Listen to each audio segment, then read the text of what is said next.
evening, everyone. Welcome to the Goffstown Planning Board. This is our regular scheduled meeting. We normally begin with introductions, and we'll start with David. Dave Pierce, alternate member. Colleen Mayu. Barbara Griffin. Brian Mazer. Kimberly Pease. Tim Redmond. Gail Brugg, alternate and recording secretary. Philip Devanza. Collis Adams, Select Board Representative. Eric Gustafson, Assistant Town Engineer. Joanne Duffy, Planning Director. Joanne, are all of our members here this evening? Yes. Okay, so David, you will not be voting tonight. All right, the first item, we're going to do the first item on correspondence only at this time. We're going to do the minutes of July the 13th. Anybody have any discussion on it, on the minutes? Mr. Chair, I have a correction on page 1. Please. In the middle of the page, it says Dave Pierce said the following statement. On the second line, I would like the wasn't to just be was. Remove the not in wasn't. Okay. Any other corrections from board members? Seeing none, I'll look for a motion. Motion to approve July 13th minutes with amendments. Seconded by? I'll second. Motion has been made and seconded to approve the minutes with the correction as noted. Any discussion on the motion?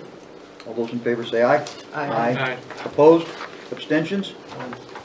Bill's abstaining, excuse me. I can't get rid of this cough.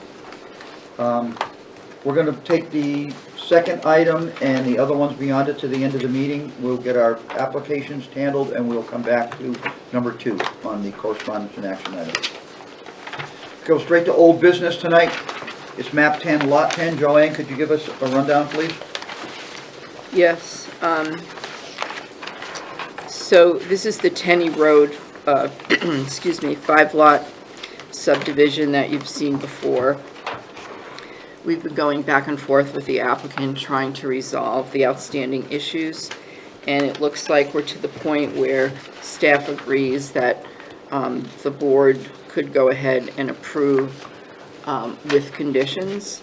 The Goffstown Selectmen will be holding their final hearing on Monday, the 31st of July, regarding whether or not to accept the open space land that was granted by the applicant.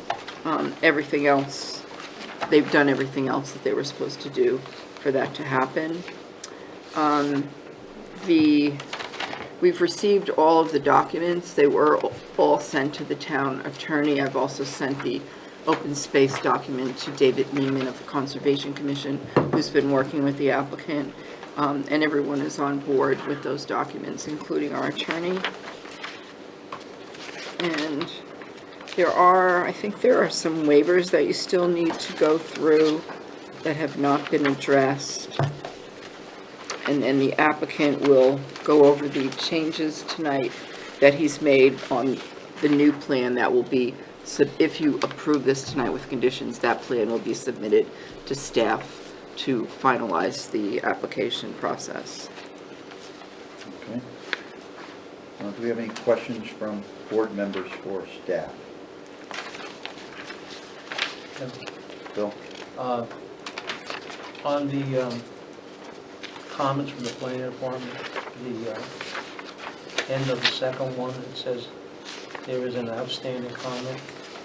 That's been resolved since I wrote this. Okay, so Yes. that one's done, okay. And, no, that's fine. I do have one tonight, another one, I'm sorry. Go ahead. This one would be for Eric. Further down on the engineering comments, number 3, standpipe detail is acceptable for the detention pond that is not to be maintained by the town. The outlet control structure for the town-maintained detention pond shall be concrete. So the first sentence says the detention pond that is not to be maintained by the town. Second sentence says the outlet control structure for the town-maintained detention pond. Are there 2 detention ponds? One's maintained by the town and one not maintained? Correct. One collects the water flow from the Hammerhead turnaround area, and the other one collects more water from more of the private site. I believe it's 1010-4. Okay. The reason why I'm asking is because later on in the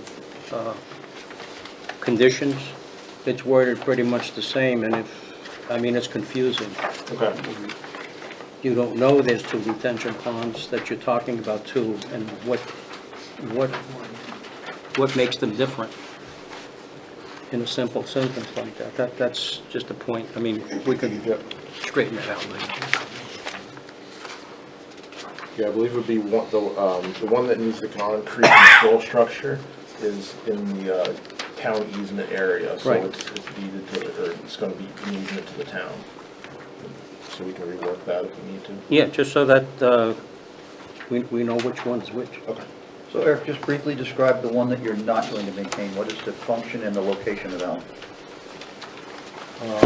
That one is on lot 10-10-4. It says proposed 18-inch standpipe, and that is in the northern, say northeast corner of the lot. I'm looking on sheet PP-2. So that is on private land? Correct. And what is the town's recommendation for the long-term maintenance of that? They're gonna be responsible for maintaining that under the maintenance agreement, the private maintenance agreement. Do you have any reporting requirements under the private maintenance agreement? Our typical standard agreement does have reporting in it, I believe, Okay. and that reports to the town as requested. So, I know you guys have a lot to do, but will anyone at any time be looking at the structure, the non-maintained one, to make sure that the information in the maintenance report is properly provided to you, that it is what it says it is? We'd have to work on some sort of figuring out who's gonna be responsible for chasing those. I believe it comes to DPW right now in the maintenance agreement, so it would be our responsibility to follow up with the homeowners, And to look at it and say, whether we agree that they're doing proper practices or not. okay. Because it's one of those things that gets lost. And once the DPW doesn't have an eye on it, even if it's just looking at it from a distance, one day you look over there and it's all filled in and it's a flat lawn again. Correct. And that happens occasionally. Absolutely, yeah. So I'd like to make sure that if a structure is on the site that's part of the drainage, that it is viewed in some capacity on some occasion by the Public Works. You're not responsible for it, Right. but in conjunction with the drainage maintenance agreement, that it is at least looked at to make sure that the information in the drainage agreement, maintenance agreement is accurate and it does reflect proper maintenance of the pond. So following up on those reports that are sent to us is That's what what I we are would, I'm requesting. asking if this is something that can be achieved. I believe it would I don't be. believe it's gonna require an escrow account. I mean, if you're gonna look at your own detention pond and you have a maintenance agreement in hand, you could look at the other one, just a cursory eyeball inspection. Yep, Okay. yep, sounds Thank fair. you. Anybody else have any questions for Public Works? And the other, Phil, excuse me, the other, No, I think Brian condition. did. Well, I was just curious what the reporting requirements are. Are there annual reporting? I don't have the actual document in front of me that we typically use, so Yep. we'd have to get back to you on that. I believe it is annual, Eric. I believe you're correct. I Okay. believe it's annual. It actually says twice a year in the spring and the fall. Okay. So it's biannual. Yeah, biannual, okay. So are there, the engineering comments in the staff comments and the conditions, do you find that these conditions are, could be met for a conditional approval and held administratively through DPW?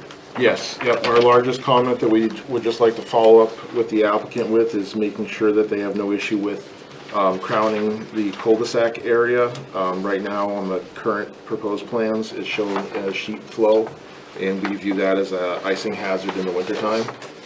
So we would review, make sure the crown is there and the drainage and drainage reports adequately reflect changes. Well, we can get the applicant to address that at the meeting tonight on your Yeah, behalf. so as long as they're agreeable to that, DPW has no issue. So don't forget about it if it gets lost in the discussion tonight. Very good. Speak up.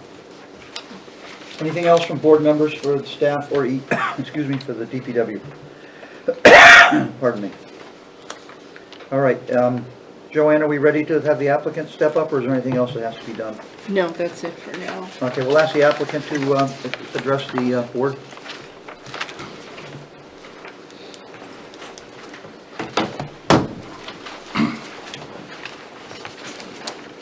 Thank you.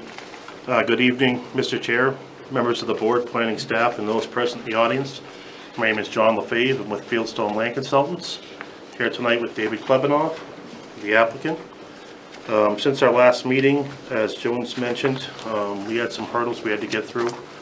One of them, we were waiting for the fire department to let us know if we were going to be able to put sprinklers instead of a cistern, which was the starting point for a chain action reflection down the cul-de-sac.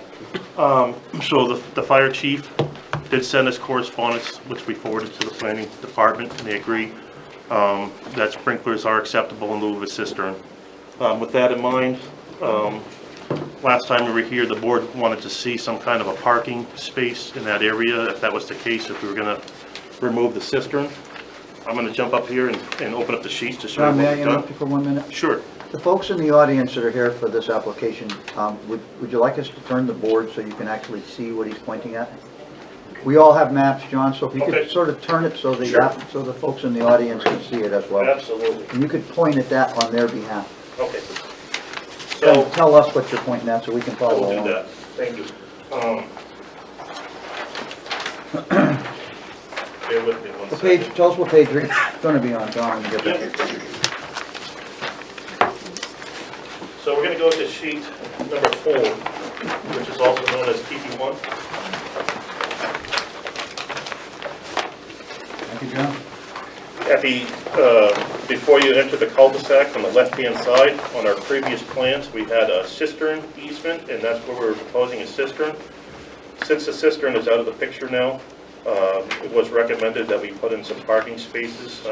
As you had said, nothing fancy, just a gravel area where a couple cars could park, which we've done. So there's a reflection there.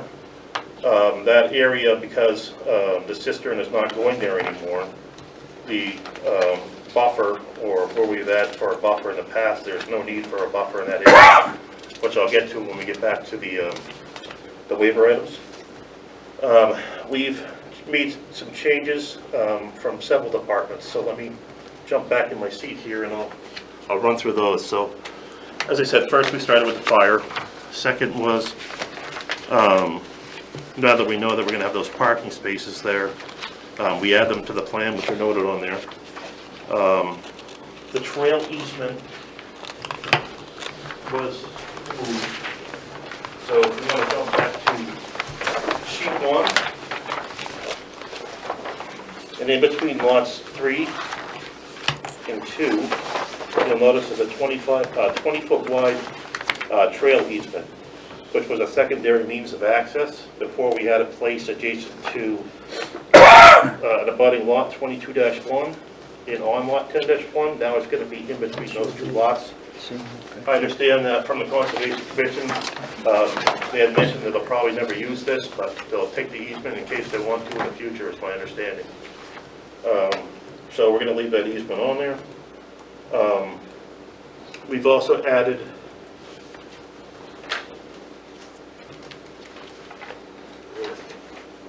John, while you're on the easement discussion, Sure. how are you going to denote the easement for the landowners on number 3 and number 2 so they know that that's an easement area? Are you going to use monuments? Are you going to use placards? What are you going to do to denote that it is an easement area that? We can place some placards. I mean, I have a note on here.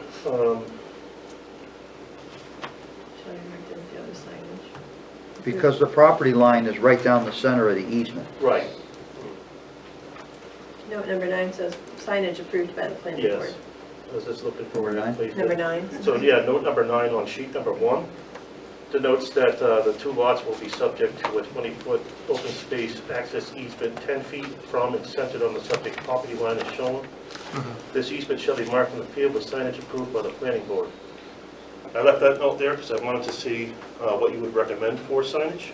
We can put some placards. I don't know if the Conservation Commission already has cards that they use, and we can simply after we mark the line, just pull 10 feet off and nail them to the trees in a few spots so that people know. In some cases, we've asked you to put them on stakes, iron posts, something that is driven into the ground, and they're bolted to those, as we've done those in the past for open space. So if that's your recommendation, I would just need to know what your recommendation is All right, and but how you're- far we space those. You're willing to do what we need to have done to denote where the edge of the easement is. Yeah, David's here tonight to reach that. Thank you. Didn't mean to interrupt. No problem. So back to the plans that you'll notice that we added a sheet 3. Now that we have all the easements in place, we wanted to have a sheet that clearly depicts where they are with their meets and bounds. So with this plan set, because of the scale of the plan, showing the overall in sheet 1, you know, it's hard to label everything. So we made a separate sheet just for the easements. So if there's any questions on how the easements are handled, you can always look to the sheet to see. We have, you know, the easement for the town. There is an easement for access to the drainage on lot 4, which is private. There is the drainage easement on lots 4 and 3 and 2, so that the drainage that we've proposed in place can be maintained. They're all cross-referenced in the documents that were submitted to the town as well. Can I just ask a question or make a suggestion? 'Cause Sure. I don't see the parking easement on the easement sheet. It's within the right-of-way, because It's within the right-of-way? yeah, Okay. there was no need to Then- go onto the lot. Then I don't know that we need, because the easement document, in the easement document, there's a parking easement area that's identified in that document. If it's within the right-of-way, I'm not sure. So I guess if the town attorney has looked at it and is good with it, but it caught my eye because that's referencing a different sheet that doesn't look like it's gonna be recordable. Sheet 4, it doesn't look like it's gonna meet registry standards. So maybe just I could verify that with the conditions, verify that and, and as long as planning staff's on board. yep, that's fine with me, thank you. You're welcome. So, in addition to the changes we made in the drainage, we had several conversations with Scott Lozana. We misconstrued what he had asked us to do on the first run of revisions. He said he didn't want everything draining towards the middle, it'll cause icing, so we had super elevated it to drain towards the basin. He said, no, I want to see a crown in the middle. We said, oh, okay.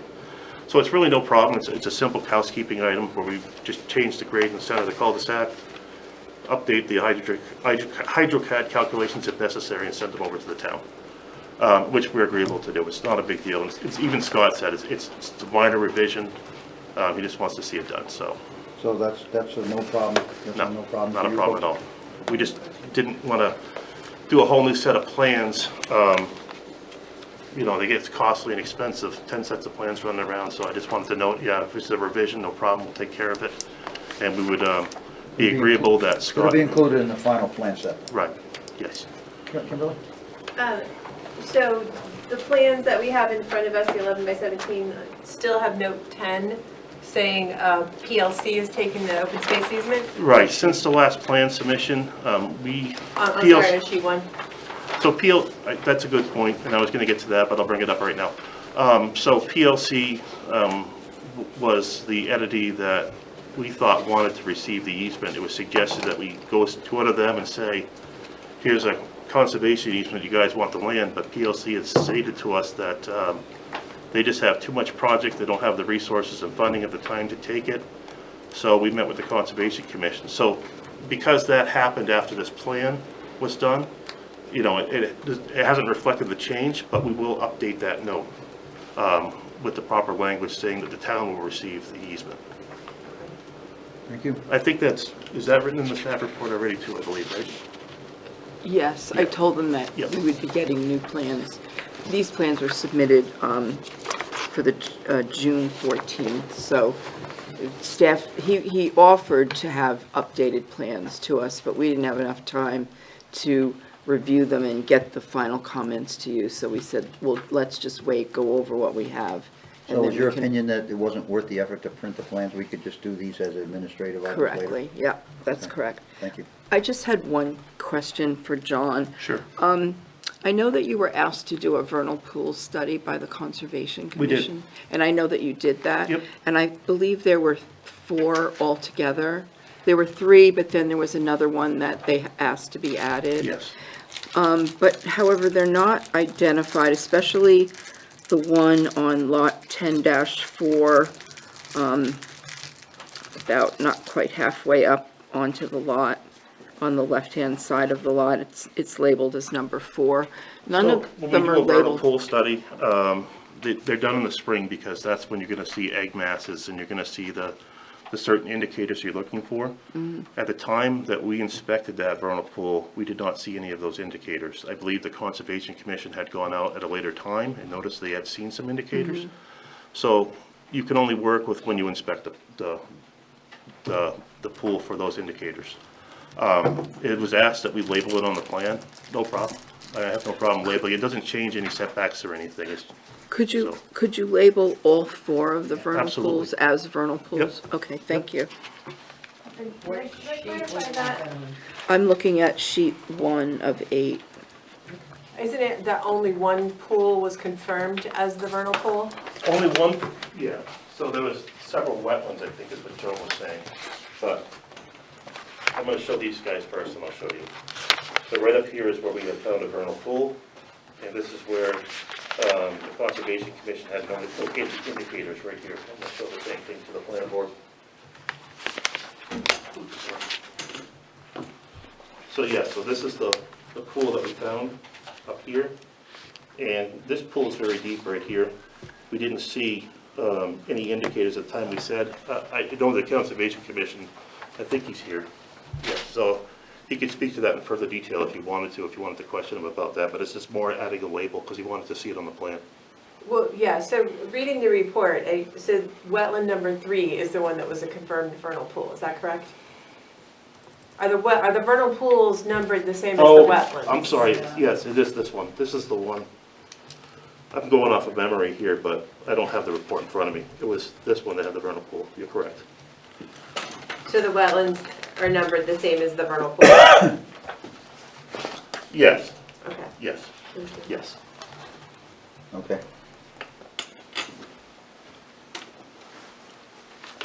So going back to, Joanne, if that's not already in your comments, if we were to approve this, that would be another condition. Yes. that you'd recommend. The reason I brought it up was because David had gone out there when he did the site walk of the open space and found that to be a vernal pool after the vernal pool study was submitted. So I don't want that to, fall away at once these is turned into a subdivision. yeah, and the 2 times they were inspected were a couple months apart. Okay. We had gone there during spring. Wait, can we clarify that? Did we have a certified wetland scientist do a vernal pool study and found one vernal pool, and now potentially we have a second questionable vernal pool? That, as John explained, that study was done earlier in the year or later in the year. We had done this, so you do your study in the spring, right away when all the egg masses and stuff come out. And we didn't find any indicators. If the Conservation Commission wants to speak to what they had found, I didn't have conversations with him about that, but he had noted it to be a vernal pool by the indicators he saw, which were present later on, a couple months later. It's pretty standard. You can't just go to a pool and these pools change as far as when the indicators are in them. You inspect them, and sometimes you don't see the indicators. Later on, they could be there. Follow-up. So I understand that we have a certified wetlands scientist with the wetlands identification, for which you've done your setbacks on your plan. Yes, That one of them was identified as a vernal pool. yes. So Joanne, when you talk about the 4, we're talking about 1, right? And then, and then we have, So they looked, when they Right. first went out, they were 3 well, wait a minute, when they altogether. first went No, there out, that's was the only one. time they went out, right? That there would be was what one. would be typical for preparation Right, of a when plan. they first went out, Right, the applicant. the applicant. Right. There were 3 that were mentioned in the report. Vernal pools, or, well, I'm gonna have to refer to. Kimberly has pointed out that there are 3 wetlands, 1 vernal pool. Yes. It's One a of report them- in front of us, right? Yes. That's what it says. So when you said 4 vernal pools, I think it piqued people's hearing because. Because there was another wetland, but it was not Okay, identified. did we have another As wetland a vernal scientist pool. go out? No, Did we I have just the said it was applicant go David out? Neiman who went out. Okay, does the Conservation Commission on its own identify for the purposes of documentation on a plan, wetlands and vernal pools? Because if they do, we need to have a discussion. Why isn't the vernal pool listed here? Why isn't it labeled? If it's a vernal pool, why is it not labeled? Well, I as think a vernal that's- pool? Well, that's the main It was- question. That's what he's talking about. Indicated, Well, I know, but I don't see anything on here. I don't see the words vernal pool on here. those anywhere. comments came after this plan was revised. Okay, so you're gonna add that, I'm gonna add that. that label. So And this that's- was just very And that's recent, what- those comments okay. just very recently came in when Conservation Commission went out there. And so that's only wetland 3 that's a vernal pool? Yes. That's gonna be labeled on the plan as That's well? what I'm Yeah, hearing. he was Yeah, just that's what we're asking me talking to add a label. That's what I'm hearing, yeah. So is wetland number 4 a questionable vernal pool? Because the report in front of us says wetland number 3 is a confirmed vernal pool by a certified wetland scientist. Yes, Is wetland number 4 questionably also a vernal pool, Mr. Neiman, who has lots of experience but may No, not be a wait, wetland scientist? I'm not gonna include Mr. Neiman at this time. He's not part of the discussion. If you want him to speak, he's gonna have to, applicants are gonna have to step aside, and we're gonna let him come up and speak. But we're not gonna get comments from him out of the audience. Okay, but this speaks to making sure that these plans are Properly updated. accurately showing the conditions as they are presented to us and assessed. And these are old plans as they described. They're going to be adding notes to the plans based on tonight's discussion.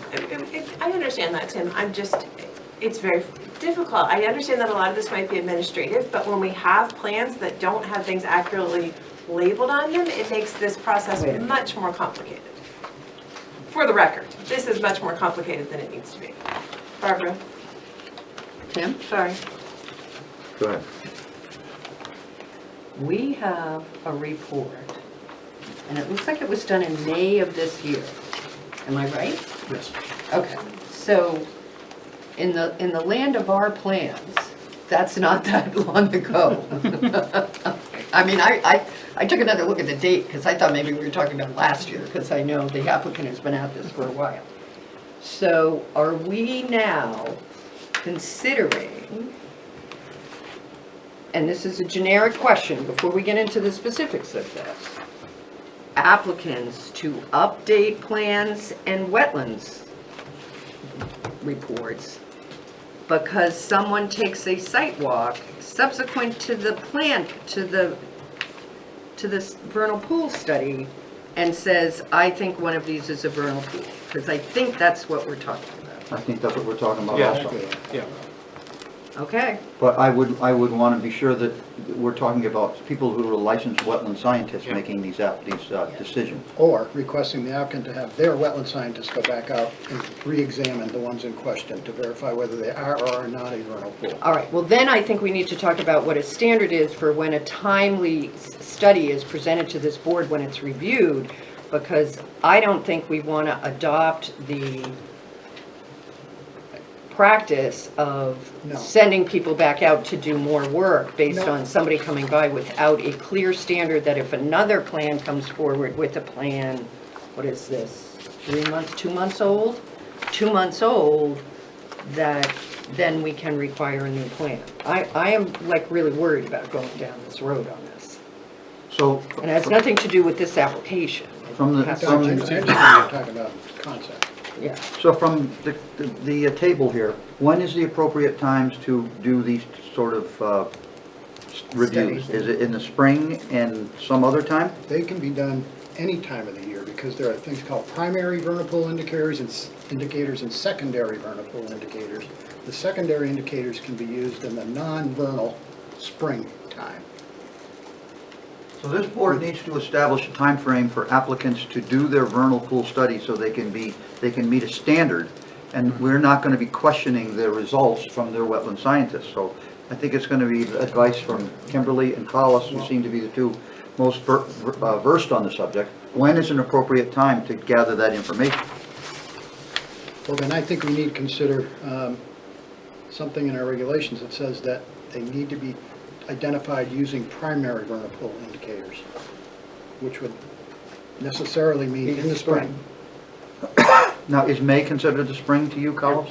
Yeah, there's fact sheets and whatnot to tell about how you identify vernal pools. So based on the So information we have tonight that it was done in May, would that be acceptable at this time, or is it questionable at this time? Well, given the year we've had, May was probably okay. It was probably pretty darn wet out there in May. Okay. Phil? Tim, I understand the question to be for the planning board requesting the information. That is what you were talking about, the standards for the planning board. Am I correct? That the applicants can respond to. Right. Okay. June 9th, the letter from Fieldstone dated June 9th. It's regarding vernal pool survey. It says, "Dear Joanne, as part of the proposed open space subdivision application, the town has requested a vernal pool survey of the wetlands delineated on the property. The wetland areas were evaluated on several occasions throughout several seasons, including November 2022, March 2023, and follow-up on May 9th, 2023, for a vernal pool assessment requested by the Conservation Commission."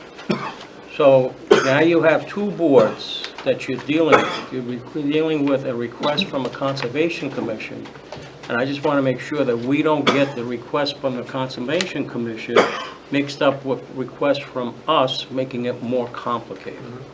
So, just so that we have this Should be kind a of... collaboration then between the two. Well, and it's multiple years. I mean, we're talking November 2022, March 2023, and a follow-up May 2023. So you're talking about, 3 different visits. and different times of the year, November, a March, and a May. Okay. Anyone else here at the table? Kimberly? I agree that we have to trust the information that's provided to us. I guess I would just quantify that by saying that if it looks like the wetland scientist determined that only areas 1, 2, and 3 required survey, and we only have data for areas 1, 2, and 3, that says, yep, we looked at them, no, 1 and 2 are not, 3 is. Did they survey wetland number 4? All the wetlands were inspected for vernal pools, the entire site. If I can make a recommendation, if the board would like to see it, we can revisit it if we do deem it to be a vernal pool at this time. Well, I would just say that We can add the label. if all of the wetlands were reevaluated, we don't have a report that shows that. We only have a report that shows that they looked at area 1, 2, and 3. So is the report incomplete? No, I mean, they asked for a report, we provided. There was no indicators at that time. This is a tricky situation. I don't have any other comment besides we can revisit that one site where the Conservation Commission had made comment and update the report with that new inspection. But you do recognize my point. If you're saying that all the wetlands on site were reviewed, but the Yep. report in front of us only says areas 1, 2, and 3. Areas 1, 2, and 3 were only shown from the standpoint of vernal pools.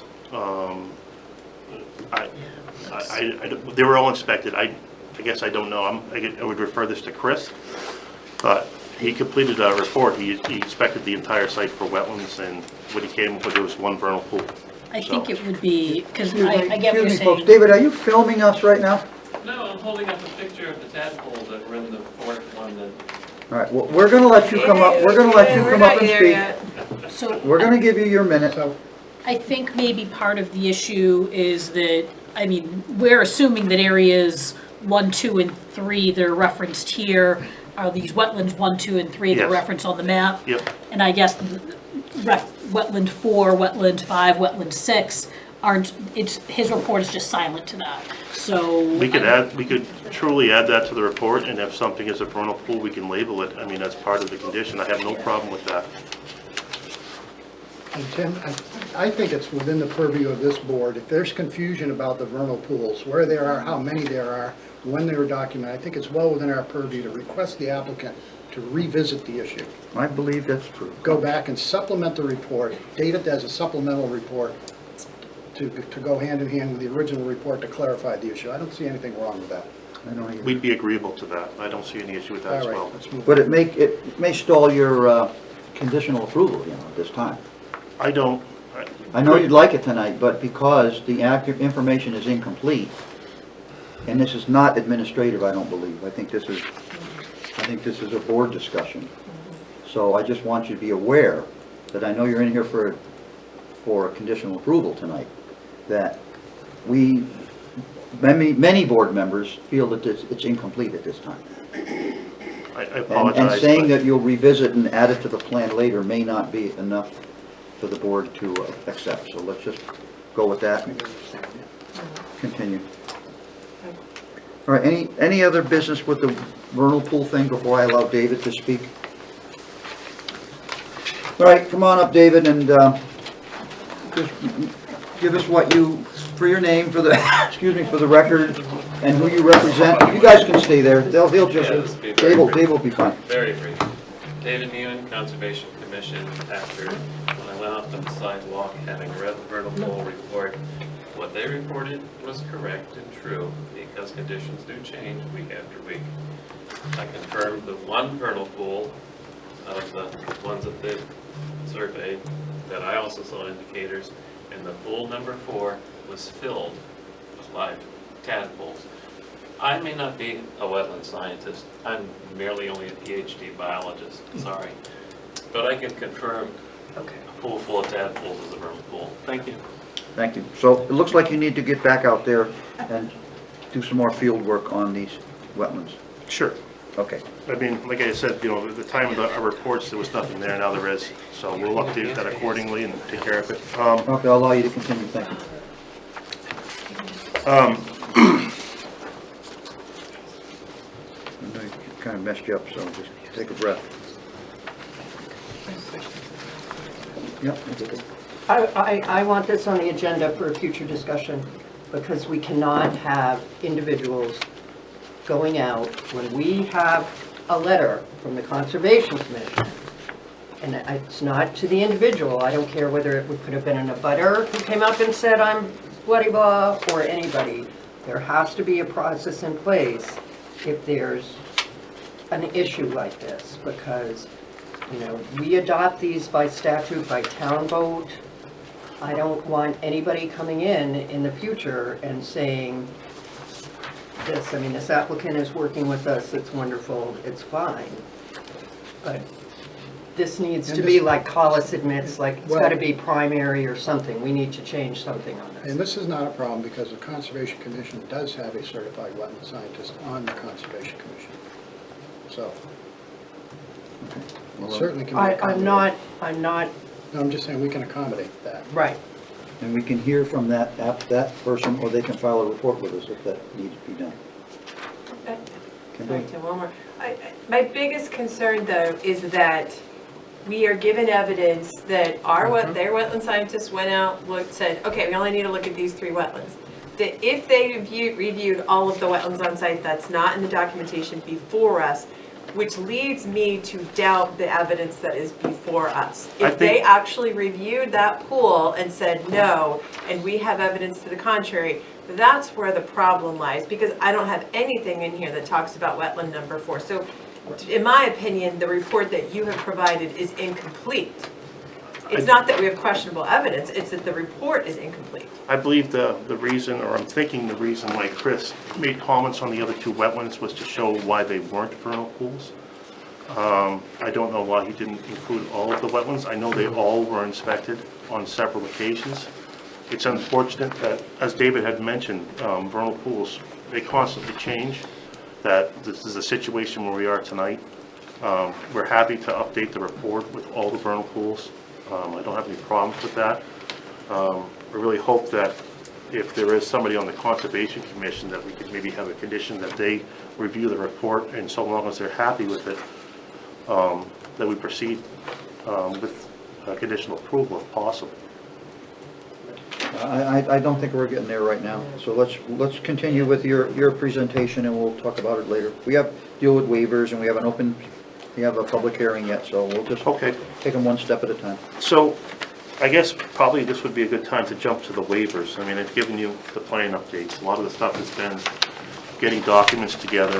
Well, you working can with review the boards. waivers, but we won't act on them until after we have public comment.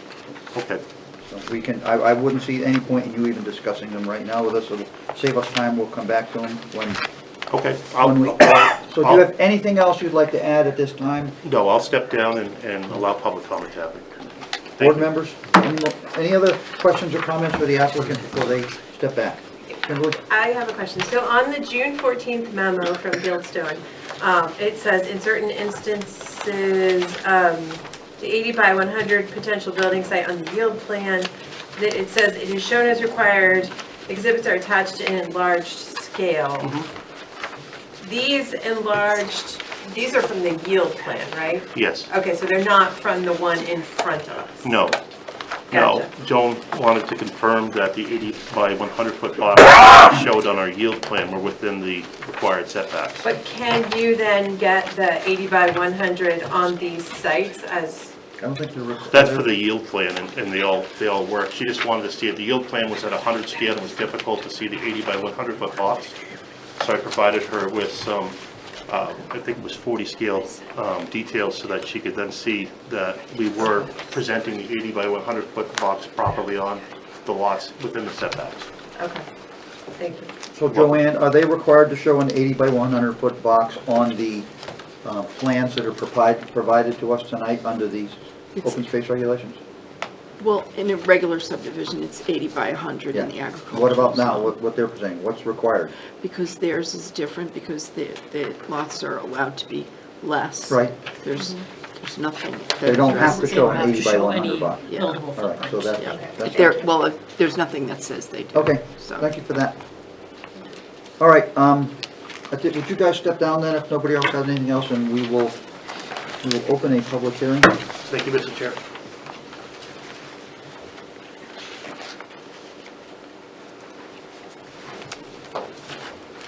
So if anybody here would like to speak regarding this application, this is your opportunity to come up, identify yourself for the record, and tell us what you'd like to say.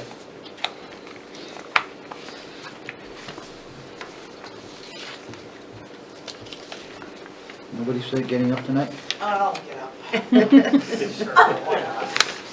I just have a question. So, Nancy Please, Tower, Nancy, thank you. I'm on, what, 10-10? What, Tower. 10-1? 10-10-1. So, No, 10, sorry, that's behind. 10-22-1. Yeah, 10-22-1. Again, I'm just concerned because it looks like the only place that's going to be a buildable lot will be exactly 120 feet behind my existing house. And I'm worried about the perceived value is going to go down at my residence. Because right now it's completely wooded and I'm going to have a driveway that's going to be completely visible from every single window in my house now. And I know you said it's going to be green space of 65 or whatever you call it, 60 feet of Buffer. buffer, green buffer, which doesn't necessarily need to be trees, it can be ferns, right? Is that an accurate I statement? don't know if ferns are classified as buffer material. What would be buffer material? Or We'll have to- buffer? We've got another state. It could even be a We have it in a fence. Could be a definition, fence. Colleen, is that what you're checking? Yeah, I mean, I think we can leave it as the existing vegetation. If existing vegetation does not exist or is insufficient, we can require plantings of trees and shrubs. But, so it would be keeping. At the discretion of, of board. The planning board, if we want it, if. or whoever purchases and then the planning board. No, once it's approved at this level, there's no going back. Has to be approved at this level right here. So somebody, In if terms they of- bought that, could not, Could not, They they cannot cut the couldn't, buffer. yeah, they couldn't take any trees down within that 60 feet. Okay. So I guess my question to you would be, and I haven't seen, and I haven't looked at an aerial to see, I mean, I assume that's existing, wooded. It is, correct. Vegetated, so there's Correct. not really us requiring any additional trees being planted isn't gonna, no. would that But I was just accomplish thinking anything? like, what exactly, because then I'll be looking at somebody else's front, well, driveway, actually. It's about my yard a little back now. I can read you the definition. Sure. Any combination of materials provided through grading, construction, or landscaping used to enclose or separate building, parking, land uses, or features from each other or from public view. So it's not necessarily. So it's not necessarily green. So, question, and this is sort of public comment banter. I'm wondering if there was nothing done in the 60-foot area, would that provide a buffer to Ms. Towers' lot or not? Well, she just stated there's already trees and There are such there. trees. It is pretty dense vegetation behind me. So the concern is it's cut, That it would be cut and I would be looking at a driveway, yes. and so I guess that's a question for the applicant to come back, whether the driveway can be maintained in the area outside the buffer. I think, is that how you're proposing? Our Thank you. driveway is outside the buffer, yeah, we're not disturbing the buffer, there's gonna be a 60-foot vegetated buffer. So we're gonna come back to placards again, because in this case, there may be a requirement to placard the buffer at the 60-foot mark from the property line with the neighbor, so that the new owners are noticed that this is a no-cut area, they're not allowed to cut it. And Yeah, and it wouldn't be difficult to do, it's, the stone walls the property line, we can really. But there's also a huge berm there too, which blocks my view from the duplex on 10-10-2. There's a huge berm there with trees that you're gonna have to cut through to put a driveway. No, anything within 60 feet of the property line is gonna remain the buffer. generally, we don't do this banter thing at public comment. Generally, we I'm just, so sorry. we're trying to resolve Yeah, issues okay. for you, Nancy, but Yeah. we generally take your comments and then we Okay. work with your comments. Yeah, I'm just more concerned about, now I feel like I'm gonna have a driveway and a road like that are So, completely gonna. it's been encase made my- clear that they're not gonna cut anything in Okay. the 60-foot buffer, and we will make that a condition of approval Okay. as noted. I'm already noted already, right, John?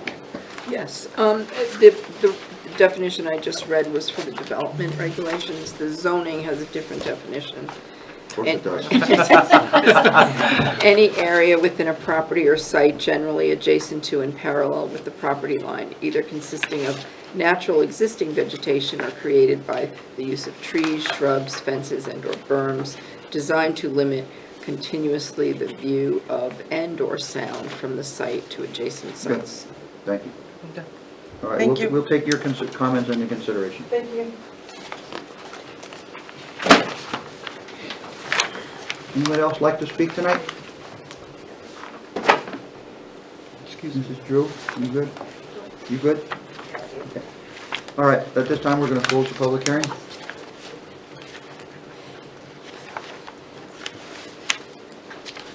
Board, you can come back up, folks. Fellas, excuse me, board members? I have a follow-up question. All right, please. So, on lot 10-1, I'm looking at sheet EX1. I see you do actually have the 80 by 100 potential building site. I know that that's not set, but just shows that you can do it. So there's the 60-foot buffer, and then there's also what appears to be an offset from the future property line of 10-2. Is there actually room between the 60-foot buffer line and the offset from 10-2 to snake a driveway in right there? Which sheet, I'm sorry? So I'm looking at EX-1. Take a look at the driveway plan. Page 2. Sheet 2. Oh, is there a driveway plan? My bad.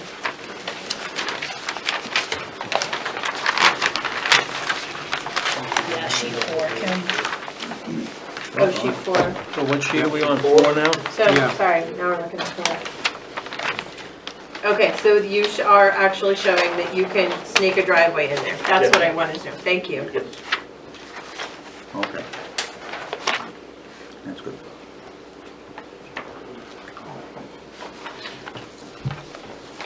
Anybody else have any questions for the applicant?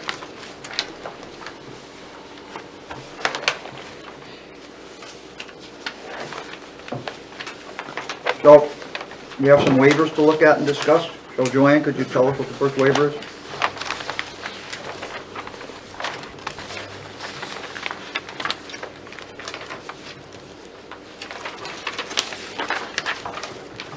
Page 6 in the staff report.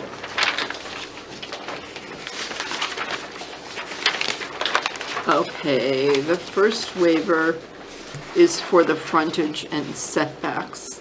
Appendix E, Open Space Development Standards, Section 5K, whereas it allows the frontage may be reduced to 25% of what is allowed, but no less than 50 feet. Front and rear setbacks and side yards may be reduced to a minimum of 15 feet, provided all fire and safety code regulations are met. So have they met that standard in that waiver? Yes. May be reduced to 25. Yep. Board members, discussion on the first waiver?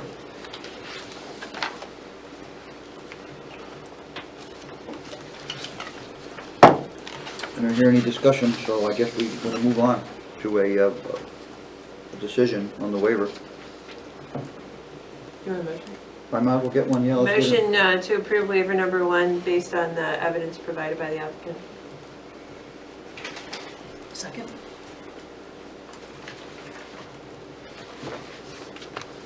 Okay, motion been made by Kimberly, second by Colleen, to grant the waiver. Number 1 for the frontage and setback. Open Space Development Standards, Section 5.K. Any discussion on the motion to approve? All those in favor say aye. Aye. Opposed? Abstention? Motion passes. Waiver 2, Joanne. Waiver 2 is the vegetated buffer, but this is not the vegetated buffer around the perimeter. This is the one down near the cul-de-sac. It requires 60 feet on town roads and a minimum of 100 on state roads, so they're not able to meet the 60 feet around the edge of the cul-de-sac, because that's where all of their driveways are coming off of.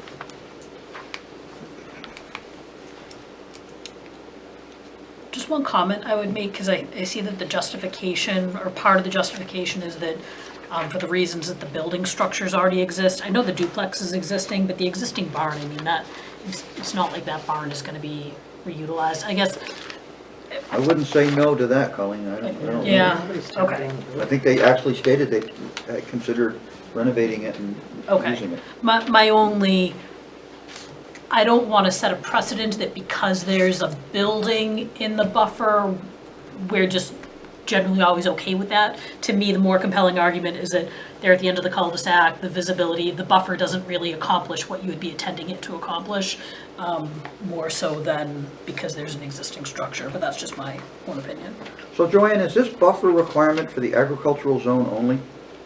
No, I think there's different, I'm not sure if it's 60, but it's not just for agricultural, to answer your question. Never really dealt with this in my time on board. I've never even heard of this. Well, we don't see too many open space developments. We probably haven't seen them since, Well, we did And an open most of space the on John 90s, King a lot of Drive, them didn't we? have a well, Yeah, but they that were was one roads, so in, you don't see this. that was one in the last how many Yeah, but years? this is on the cul-de-sac, and the cul-de-sac is part of the town road in my book. And that's what you stated, off the cul-de-sac? Yes, it is off. So it's part of the town road. Yes. So this, we need to talk about this after this meeting. Or another time, anyway. All right, does anybody, pardon me, have any discussion on this waiver? I have, Bill? Tim, just one question. It was mentioned that this is a different vegetative buffer. What in the request of it differentiates it from the other one?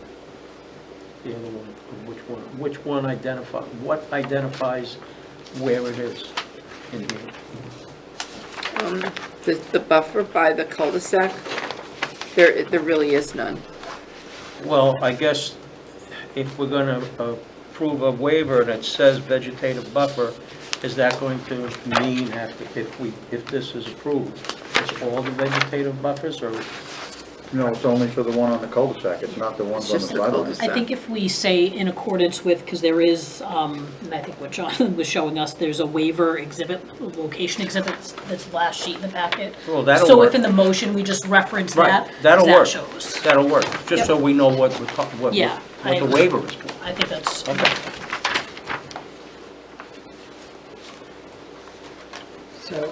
So I think that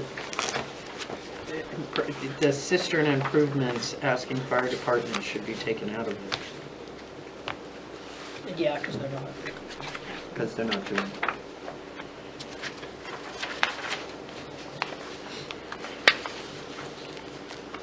Well, it does say, asking the fire department to waive the cistern in lieu of the sprinklers. You wanted to Just, get we rid of the already whole know sentence? they've granted it, so just take it We're out. gonna get rid of the whole sentence within the brackets? Yes. You can get rid of any cistern. Because those- Discussion on waiver 2, vegetated buffer. I'm sorry, I'm confused. Can so on the first sheet, it looks like there's a hammerhead, but then on. I think that's existing. It is. Right, It is. hammerheads Yes. The The hammerhead hammerhead's is existing, it's kind of like just in the middle to show what's there now. Gotcha, now I see the buffer. It's a big scale, sorry, yeah, okay, I got it. Okay. Any other discussion on the waiver? I'll make a motion to approve waiver number 2 with the language as amended by Barbara. Seconded? Second. By Barbara or by Colleen?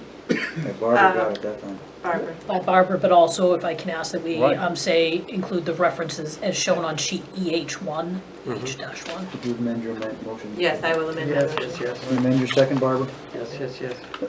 Thank you both. Any discussion on the motion? All those in favor say aye. Aye. Aye. Opposed? Abstention? Motion passes to grant the waiver for the vegetated buffer, Appendix E, Open Space Development Standards 5.N.1. Third waiver, contiguous area, Joanne. This is for the designated open space. It says at least 75% shall be contiguous with no portion less than 100 feet wide. This needs to be explained by the applicant. Is this the 60 feet running up the west side? Yes. Ah, figured that out.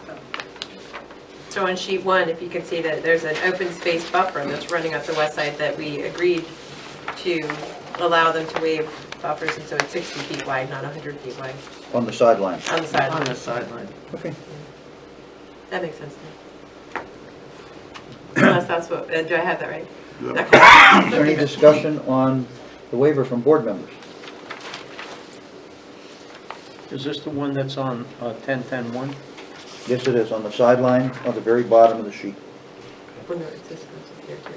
Then it turns and it runs along the...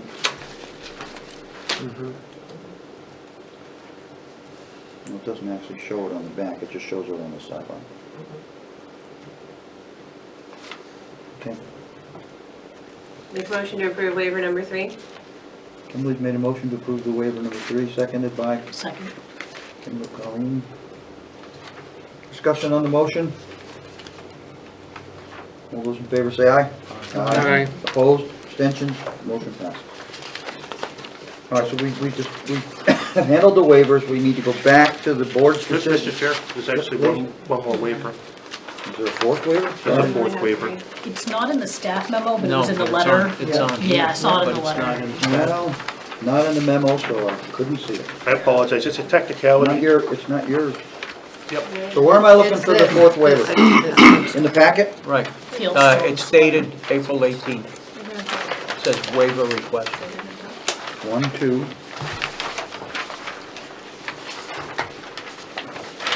That looks like Oh, it. it is. Stormwater management section. Joanne, could you tell us about that, please?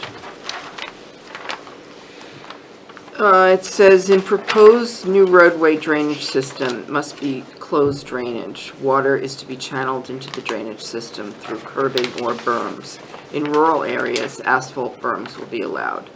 In order to allow in order to allow for easier access and maintenance of the drainage features on the proposed cul-de-sac and maintain the character of the neighborhood, request the board consider granting a waiver to allow construction of a public road with no curbing. Tenney Road is a dead end and with a hammerhead turnaround and no existing curbing currently along the last 1,000 feet. Thank you. So I'm going to go back to Collis, because isn't it a DES request that we have no longer catch and drain systems? Yeah, curbing's past. Curbing, catch basins, drainage, they concentrate all the pollutants to the end of the pipe wherever it Yeah, discharges. prefer to let it all sheet run off. The DES would prefer sheet flow into the ditches for cleansing purposes. That's what I thought. Catch and curb is I past. think I heard that about 4 years ago at this table. Okay, so this seems like a kind of a no-brainer, but I'll ask for a discussion from the board members on the request for waiver number 4. I have a question. Bill? You mentioned Public Works, Eric, about putting the crown in the middle of it now? Correct. And that has no effect. Now, that request was after the request for the waiver. Either way, it'll work out fine, That's as what long I'm as saying. it's drained No properly. impact, everything is okay? Yep, they'll just have to install the swales and appropriate culvert pipes, as long as they can show all that and the drainage works and calculations, we have no issue. Okay, nothing on that has to be included? Nothing additional than what we already have. No, he's going to provide a revised drawing to DPW showing the crown and the water flow. No, I just want to make sure that there's no conflict with any of it. Okay. No Yeah, conflict. DPW has no objection to that waiver. Because the request for this waiver was before you came up with that request for the crown, that's my understanding. Oh, And that just means a change in typical Yeah. cross-section. Right, no, Yeah. I understand, I just Yep. want to make sure. Well, they were Thanks never- for discussion, and I brought it up. They were never planning closed drainage systems on the project, even when it was a flat cul-de-sac. I understand, I just, Mr. Chair, may I add Please. something? Scott had asked us to ask for that waiver because he said it's a technicality inside the regulations. They tell you you're supposed to put a curb in there, and he says we don't want one. So he asked us to ask for a waiver So because we he probably doesn't need want to one. revise our development regulation standards with DPW's answers as well. We've got a whole list for you this now, just out of this one application. Make a motion to approve waiver number 4. Anybody want to second it? Second. Collis Adams, thank you. Any discussion on the motion?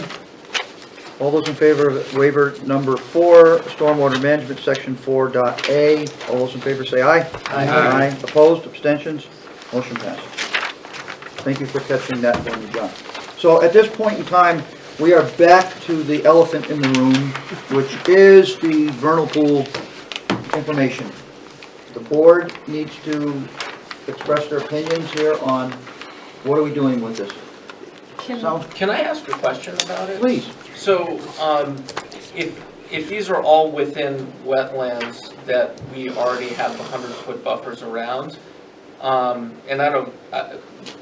what does it matter, I guess? I mean, they're still protected in the same way, and we're willing to relabel them, I guess, if needed. I guess I just don't understand what. I think that what's come up tonight is that we don't have information from the wetland scientist regarding wetland number 4 and whether there was any vernal pool indicators in that wetland number 4, because it's wetlands number 4 is omitted from the report. Barbara? In follow-up, I think that was going to be one of my questions, is that if what we're talking about is simply an update to the report, because I agree it says we looked at 1, 2, 3, and not the rest of them. And so let's say the report is amended and it comes out and says, I looked at 1, 2, 3, 4, 5, 6. And I don't agree that any of other ones are vernal pools, I still don't think, or they come back and say 5 and 6 are vernal pools, right? After our review, when we just neglected to put it in. I think the applicant's question is, we identify the vernal pool on the plan. I think that's pretty administrative to match up with the report. What's the impact on our approval, given the setbacks?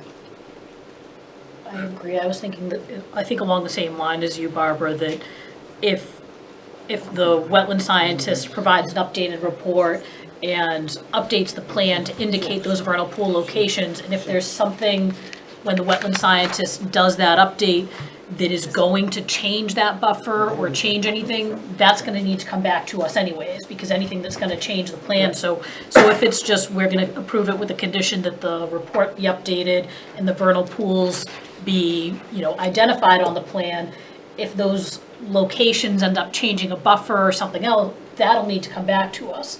But otherwise, it seems like it could be more of an administrative function of verifying, but again, This just. is why I brought it up. I want the board to decide if this is administrative or if this is a repeat hearing. Kimberly? I feel like we got to, what are we up to, Rob? 22, 23 conditions for approval on this. And we're asking for a lot of administrative review. And to me, that just feels like those are a lot of changes that need to happen. I don't know, I guess I feel like we get plans that come in without, these are a lot of comments that have to be addressed. And There were actually a lot of notes. right, notes and things that we need to have confirmed are actually going to get addressed. And this one, given this location and this site and the open space and the town's taking the open space and we're preserving the open space, it is important that this gets documented correctly. And I don't feel very confident in the information that was provided to me, given that we have debate over what actually happened. I would like, and maybe it's just me, but I would like to see that evidence that that actually happened. There's a discrepancy in the notes in front of me. I don't have any feeling like I can make a vote on this tonight without having that discrepancy resolved. You're saying one thing, your report's saying another thing. We can bicker it all night, but the documentation isn't in front of me. Would the discovery of number 4 or even number 5 as a vernal pool, would that affect the plans as they're presented, Kimberly? No, it's not going to change the plans. It's this process of what we have in front of us and how we make our decisions. Okay. I just want to make sure everybody has their opinion. Bill? I guess, though, the thing that I see it as, and I understand the points, but I think where some of it comes from is you have the different dates. You have 3 different dates. One was done in November, they were done at different times, and then you have another one that's responding to a request from another board. So it makes more things seem more complicated to me. So when you just filter that out through there, what you have 3 dates, and you look at them, they were done at different times of the years. There's one that's changed at another time. I mean, my understanding is you could do them 4 times of the year. At 4 different times in the year. So one was done in November, one was done in March. You got one May, and you could probably do something else in maybe October. Okay, so you got the different times. The timing is one issue. And then you have another request from another board, and all those things coming together just puts a mix in there that looks like it's confusing. And I just filter that out, and I don't see it as an issue. But I want to be clear that the important thing is that the existing conditions plan is accurate and that it accurately reflects the conditions at the time. And that can be clarified with notes that talk about time of year, who did it, what standards they used, all of those things. But I also want to be clear that a delineated wetland edge may or may not coincide with the edge of a vernal pool. To say it another way, you may have a delineated wetland with a vernal pool within the wetland. And it's important to know that not only is a wetland, but within that wetland there's a vernal pool, and a vernal pool is a very important biological feature on the landscape. And that's what we're looking to do, is identify both the wetlands and the important vernal pool features. Robert? Understood, but question for the town planner. If a vernal pool is put into, I'm assuming that a vernal pool would be within the contours of the wetland. Is that a fair assumption? Is a vernal pool could be outside the wetlands, Carlos? That's, I think. So you get a that's what he's wetland asking. delineation, a vernal pool delineation, they may or may not be the same line. I know they may not be the same line, but if I have a wetlands delineation and I have my buffer, and you're sending me back to look at this wetlands, and let's say I find a vernal pool, am I gonna find the vernal pool in the buffer, or am I gonna find the vernal pool within the wetlands? I don't know, maybe, maybe not. I don't know, without being on the site, I mean, it all depends on its landscape position and where it is and how it is. So in you relation- can be a vernal pool and not a wetland? Absolutely, Okay. That's the answer. to absolutely. Okay. And if I can just add one more, if this, so the vernal pool that was confirmed is in the open space, number 3, great. This is a potential vernal pool, questionably confirmed, that is Number on a private development lot. Number 4, you're speaking. Right, correct, number 4. So the question as to whether or not it is a vernal pool and how much protection it is given, it is shown here on the plan. And then the driveway plan is given, and then we have a potential house lot. To me, it's important that this is correctly documented. Anybody else?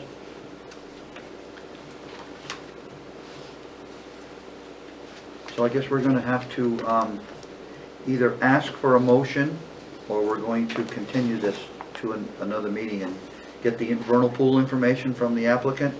And then, seems like, are there any other issues that are outstanding at this time, Joanne?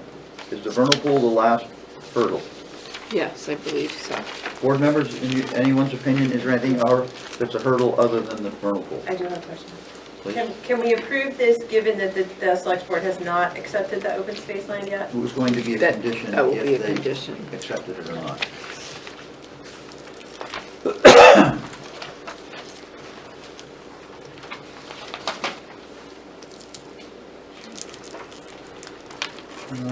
We have an August 10th meeting, which is the next meeting. No meeting on the 24th. So if this was to be continued, it would go to August 10th. Could you have your information to Joanne, how many days before the 10th? 7, 8, 9? No, something like 9. So by August 1st, could you have your wetland scientists go out and check these other areas and report on them? We certainly could, but the question then comes, it was brought to our attention by the Conservation Commission, who's going to review the information that we supply? Well, the Conservation Commission doesn't generally review this information. So it'll just be in my you, opinion. I'm Is just that making correct, sure Caitlin? that, I'm just asking if there's other, You wouldn't have to submit it to Conservation, no. just want to make sure that we're covering timeline, that's all. Well, and more to the point, for the record, the applicant has stated that these wetlands were reviewed. So maybe the report just needs to be updated to confirm that fact.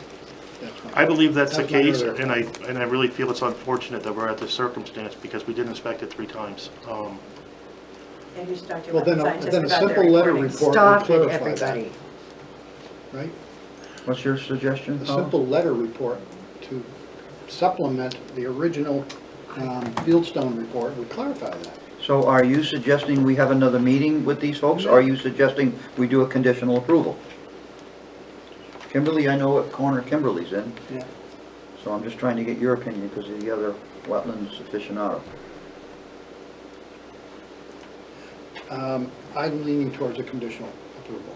Carlos is leaning towards that. Yeah. We know it needs to be done.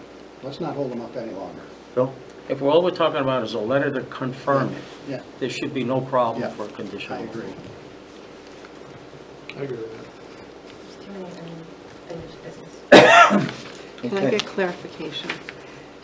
When you're asking for an update of that report, you're asking for them to confirm all of the wetlands, not just number 4, correct? Well, we have, do we accept the report on wetlands 1, 2, and 3, board members? I mean, we've already been told that vernal pools change, Yeah, at that point in time, yeah. and they've all been identified Right. as only one having a vernal pool at this time. And it states that they were there 3 times and they stayed 3 I days. mean, they were there a couple months ago, Yeah, 3 months ago. we're asking them to confirm the vernal pools. On all the wetlands areas, Carlos, or the ones that are All the not vernal- mentioned? On the vernal pools that have been depicted on the plan, So there's one so far. There's actually none. Well, there's none really, because they're just. Exactly. Not in the plan. Wetlands. Exactly. Well, we don't have the updated plan because Yeah. of, Right, it's on the, but they do identify one lot as, one of the pools as a vernal pool site, wetland number 3. So we're either going to have a motion for a conditional approval with the conditions already shown, plus the the report, as I see, plus the response from the select board on the acceptance of the wetlands. What else, Joanne, is in the conditions that was brought up tonight in discussion? I have 20 signage, sheet Right, one, yeah, we have- number 9, 21, change the note that the transfer is to the town, not PLC. What was your first one, Barbara? Excuse me, I just want to That, write that that. there needs to be signage, Marking the. signage marking the easement. So the signage, let's clarify that. We need signage marking on the easement to the conservation area, correct? Note number 9, yes. And they want to know what signage the planning board wants. And then we also need to have a note discussing the signage for the no-cut 60-foot buffer. That's Right. a different thing. But that's a different discussion that That's needs a to be different note. rectified. Okay. So the signage is note number 9. And he wants to know what the signage we want. Do we want him to use the conservation placards that we have? Or the poles? Tim talked about stakes in the ground. He wanted some direction as to what he wanted. So I'm just going to break my own rule. David, does Conservation Commission have a recommended signage for areas? The only signs that we have are small round placards that denote the edge of the conservation area as opposed to an easement. So if we were to suggest, to require they use a small round sign on a steel post with the proper no-cut vegetative 60-foot buffer or edge of easement to the conservation area, those would be acceptable to the conservation. Yes, and once we take possession, we would need to Okay. put those up. Bill? Okay, on the easement that is on the property line, okay, between 10-10-2 and 10-10-3, where the trail easement is, okay? On the plan, it shows that 548 feet is the length. So you have two separate properties that you have this on.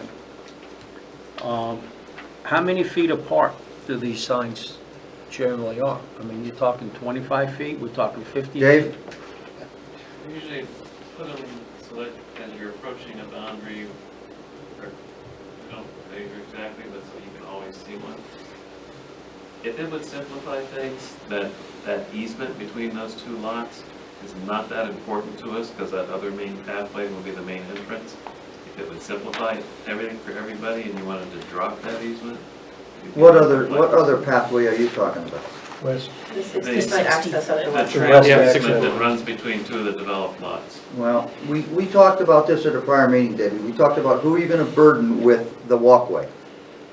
You're going to burden the neighbors on the property on the outside, plus, Right.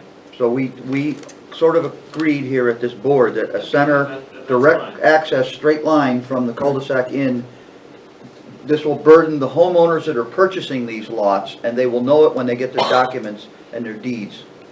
And that's why they will know that and it doesn't burden anyone outside the project. Understood, but just to differentiate, the markers that we have are for property boundaries. Yeah, well, we're just gonna have to Not for put different easement. language on it. They can put the appropriate language on the boundary line. Phil? Yeah, I guess though, one of the concerns that I have is this is a short, straight line to the property that's over here. And I'm looking also for an emergency access. It's a straight, direct access from the cul-de-sac to Yes. the other, okay? You have two different properties. They need to be marked. And the reason why I'm bringing it up, it says right on here, it says, marked in a field with signage approved by the planning board. So we approve the signage to put up. Okay, you put up one at each end, you put one in the middle, it's 500 and almost 600 feet apart. Right, we can set a standard. Well, that's all I'm asking for. Well, I know I you thought it asked was that, fair. and we're talking about it right now, Phil. Thank you very much, so let's just get it done so we can all get out of here tonight. So. Would you like to take over right now? No, Because no. I thought I was handling this properly. I wasn't, You are. I sorry. believe the board should consider 100-foot spacing. fine, let's- Would the I board- that's what I had asked, how Is many there- feet, So- 25, Is 50, that a 100? consensus of the Yeah, board? 100 feet, That's so I say fine. one at each corner, like at the edge of the cul-de-sac, or at the edge of the right-of-way, one at each corner, and then the vents every 100 feet, you know, on a metal post until the end of the property. Any other board member? I'll give you a lawyer's response. Frequenting enough Wait a minute, space that's so my that job. somebody in the field can understand whether they're in the easement or out of the easement.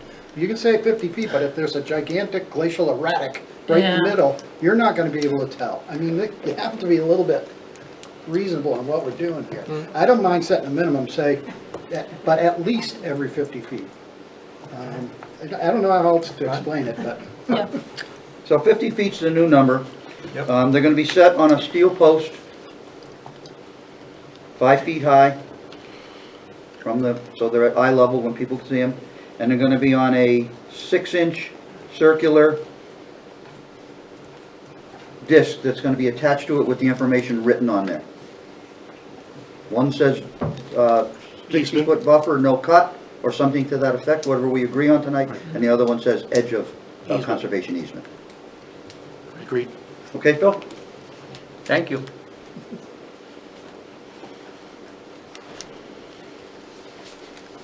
So that was number 20. Barbara, what'd you have for 21, please?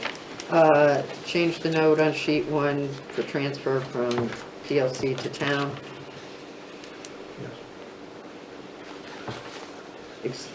Next one, all vernal pools will be labeled on map 1, on sheet 1. And you're gonna include the report in number 20, the revised report? Well, I think the motion should be made, that the motion is being made conditioned on receipt of an updated report indicating that vernal pools, to the extent they've been identified, well, I guess this is the question. If there are vernal pools identified, as long as they're within the wetlands boundary, are we still approving it? Let's say that they come back and they say 4 does have a vernal pool and we missed it. Right? as long as it doesn't change the wetland boundary and change the wetland buffer. I think if it changes the boundary and changes the buffer, then that comes back to us, but if So it's that's within- that's the pre-existing condition to the conditional approval. It's receipt of an updated vernal pool report that indicates any additional vernal pools are contained within the boundaries of the wetlands, if any additional vernal pools, to the extent they exist. And a date, obviously a date and all that stuff. Okay, Barbara. And then you get into all these conditions. So 22 is all vernal pools will be labeled on sheet 1 existing conditions. On a revised plan. Yeah. Okay, what else you got? 23, that there be a no-cut buffer placards set at the easement buffer on the eastern side, abutting, to address the concerns of Lot 10, Yep. 22-1. Yep. And we need a condition that the Board of Selectmen need to accept the waiver. Did you include the placards on the easement as a condition as well, or was that, I think they're two separate. They're separate. so that There's that the- should be a there's number the- 24 then? There's the easement Yeah, placards and then the buffer placards. Well, there's, yes. Wait, can I, Please. sorry. Are we done? Are we done? So it looks like if you look at condition number 19, they're actually smooshed in there, conditions number 11 and number 12. Joanne, that maybe that's an error. Yes, it is. So those two conditions also need to be added as separate conditions for a pre-construction meeting required by town staff and then provide PDF of the approved plans. So they need to move on, they need to be, excuse me, added to the list as Yeah. individual items? Pull those out from 19 and add those two. So No, let's move. provide PDF is already there as number 7. And Okay. Is there a pre-construction meeting note, Barbara? I don't see I don't one, see though one. that's So we'll pretty, just put that's that a at the bottom of the standard. list then after 25, it'd be number 25, pre-construction meeting.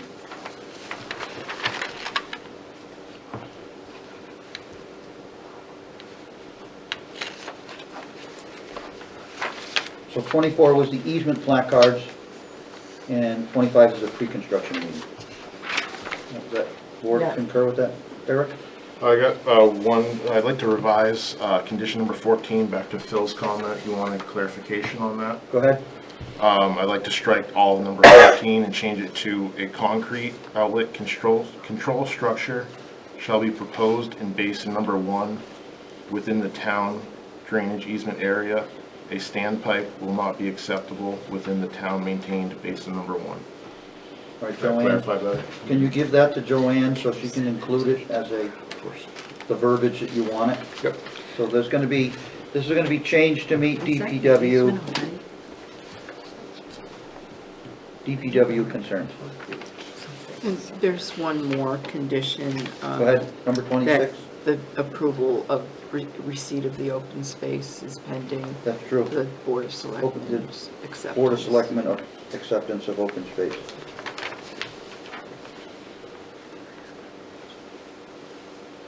And that's number 11, it already is. There he is. Isn't that the same as number 11, Joanne? Yeah. Yep. Yeah, Yeah, so we it's in can here. strike that one. Thank you, Kimberly. So just for the record,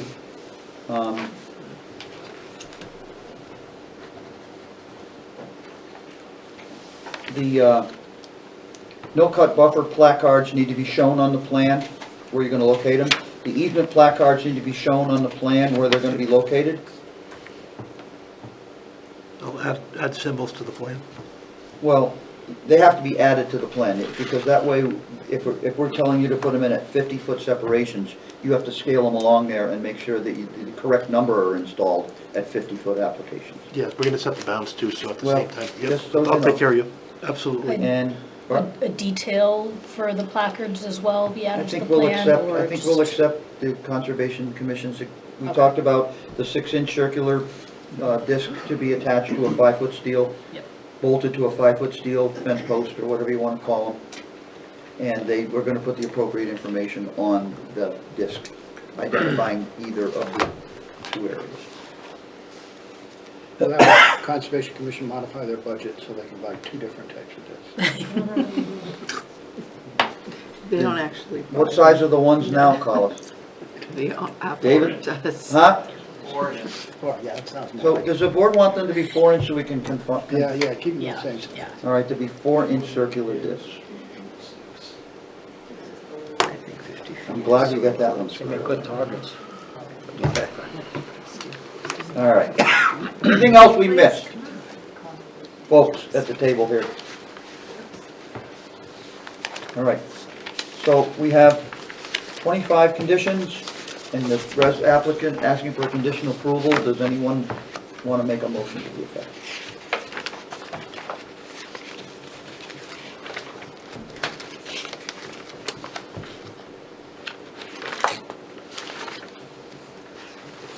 I'll make a motion to approve conditionally approve the subdivision, subject to the conditions in the staff report as amended this evening. What is it, 1 through 24? Numbers 1 through 25. We struck 25 because that was a Numbers 1 through redundant one. 24. I'll second it. So, there is a motion to grant a conditional approval for this project with the 25 conditions noted. 24. And the motion is subject to receipt of an updated vernal I pool, think we had 25 conditions, not vernal 26. report. What was that, Barbara? Gail, you're gonna get in that the motion is being made subject to the planning department's receipt of the updated vernal. So, Colleen, would you amend your motion to Yes. include that? Phil, would you amend your motion to include that? Yep. Okay. See, that was the one thing we would have forgot. Okay, any discussion on the motion? Well, we'll have a vote on the motion. All those in favor say aye. Aye. Opposed? Opposed. Colin's opposed. Kimberly. Kimberly's opposed. I knew what I was saying. You knew. And I corrected it right in the middle of you correcting me. All right, so the motion passes. Abstentions, I didn't ask for any abstentions. Anybody abstaining? No abstentions. So the motion passes to grant conditional approval tonight. I want to thank you all very much for your time. You worked very hard on it. Appreciate all you working with me as well. Thank you. Thanks, everyone. Thank you. Thank you. Thank you.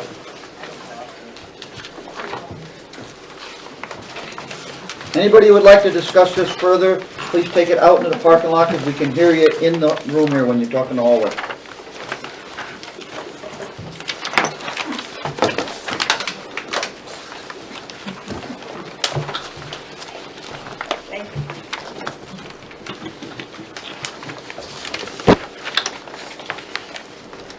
Okay, Joanne, we have a new business application, map 34, lot 18. Can you tell us what's going on?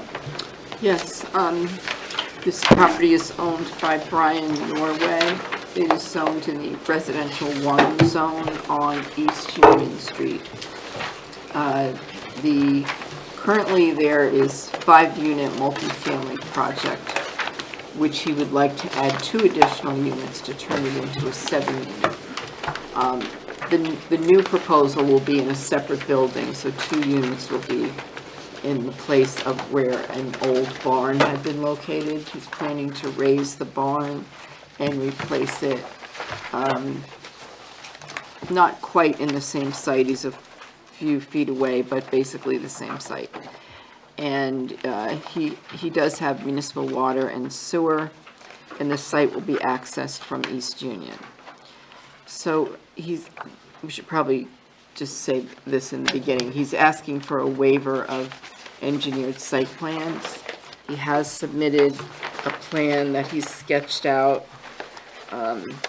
He did receive a variance for the setbacks.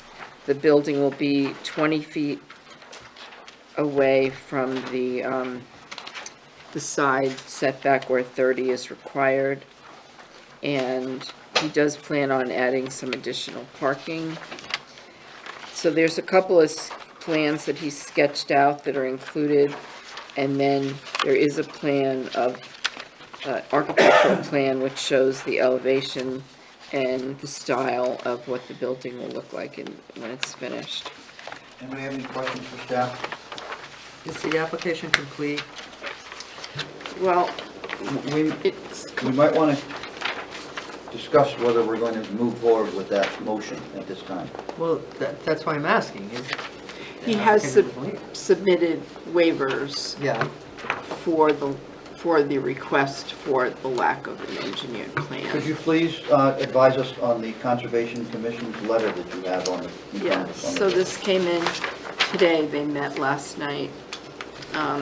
So their comments on this particular application.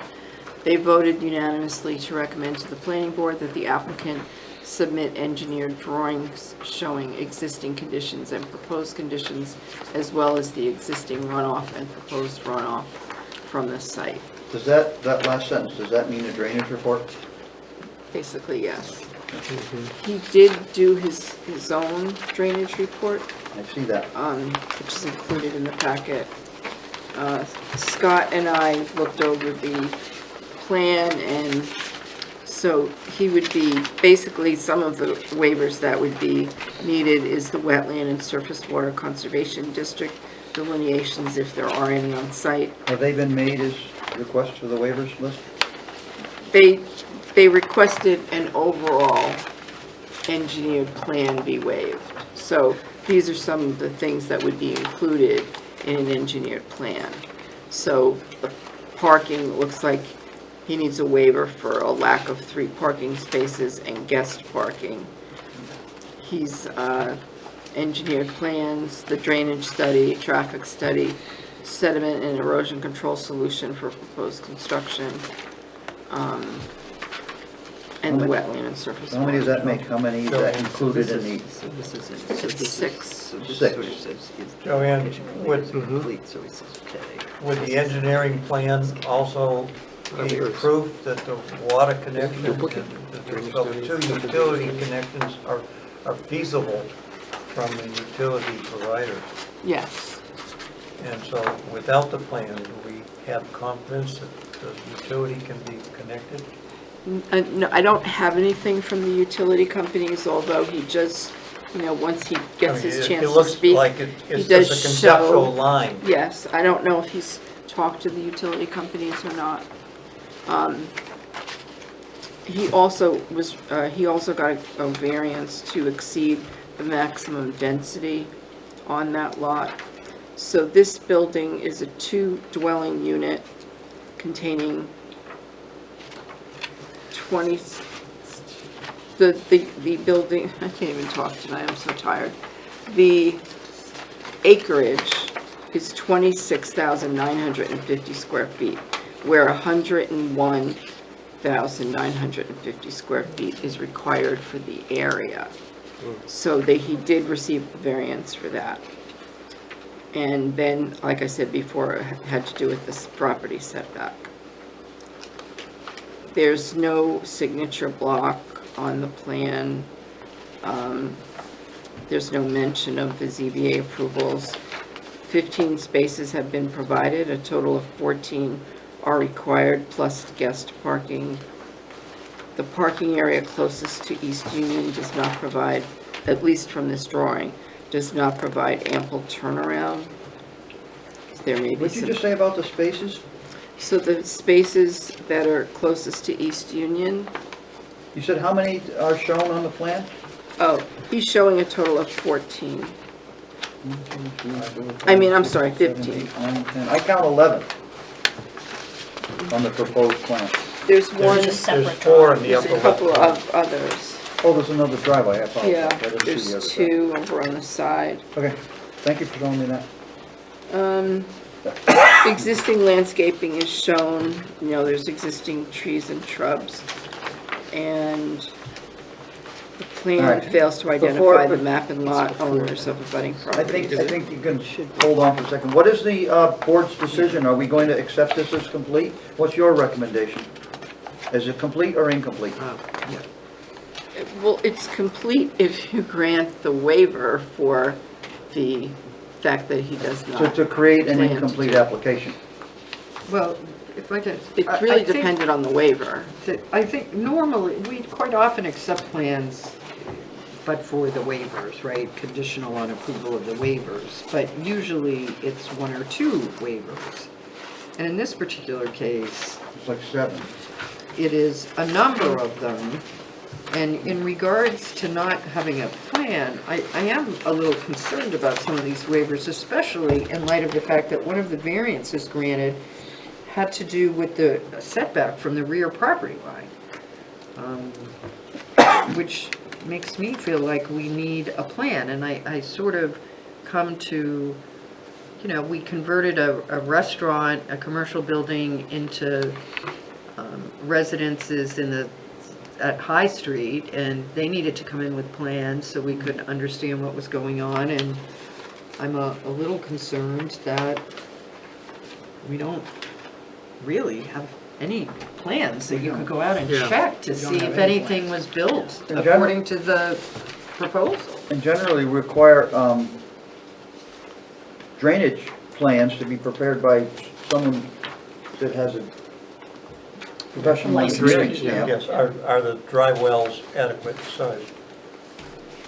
I appreciate that it's an existing site and that it has units on it, but But it's adding impervious surface, it's changing, it's Yeah. it's increasing the pretty intensity of the big use. change. I wouldn't feel comfortable moving forward without, plans in accordance Yeah. with the regulations. I feel like Not at this all. is a little bit more than waiving a few items, it's, waiving the site plan regulations. I agree. I mean, I can't even get beyond some of the notes here. The existing drainage conditions on the site is good overall. Okay, So- what does that mean? Too big. Do you want to have a question? Isn't on the waivers, number 2 is 5 duplicate?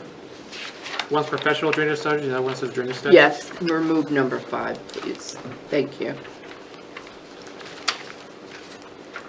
I'm looking at this and just, we're adding 2 units. I probably would not get too excited about a traffic study. I don't, know enough about the wetlands and surface water conservation district in regards to it right there. I know it's pretty high compared to the river there. I can't really imagine it applies, but what, you know, that's not my thing.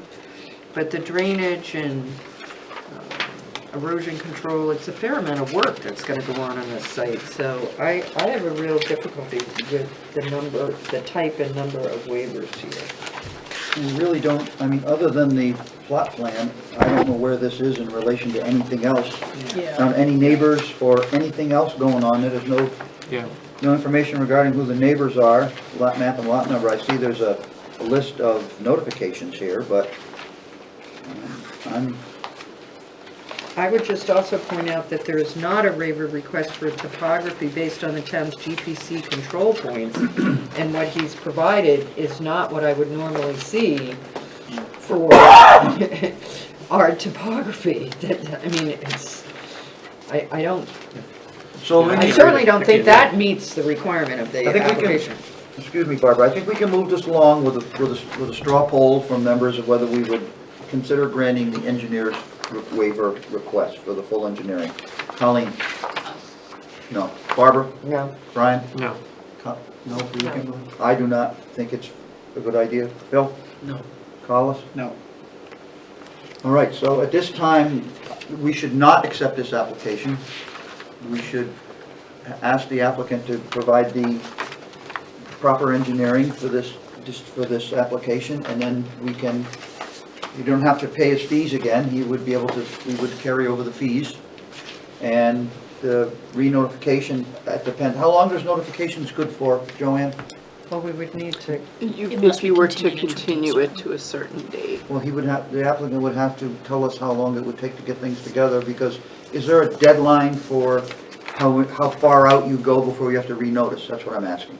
no, Not as long really. as it's to a date certain. You don't want to go 6 months, but, in a certain time frame that people would still be aware, but. All right, I'm going to break protocol and ask the applicant to come up and identify himself for the record.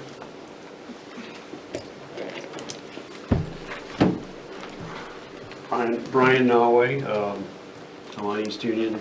Thank you, Brian. So, if you want to pursue this, you're going to have to get engineered drawings for some of the elements of this, the drainage, Well, I sidelines. understand, my take on the thing, talking to planning people, I talked with the town engineer. They thought that it would be a waiverable thing. I mean, that's up to you guys, obviously, but. You just heard the answer at the table. Right, no, I understand, I hear that.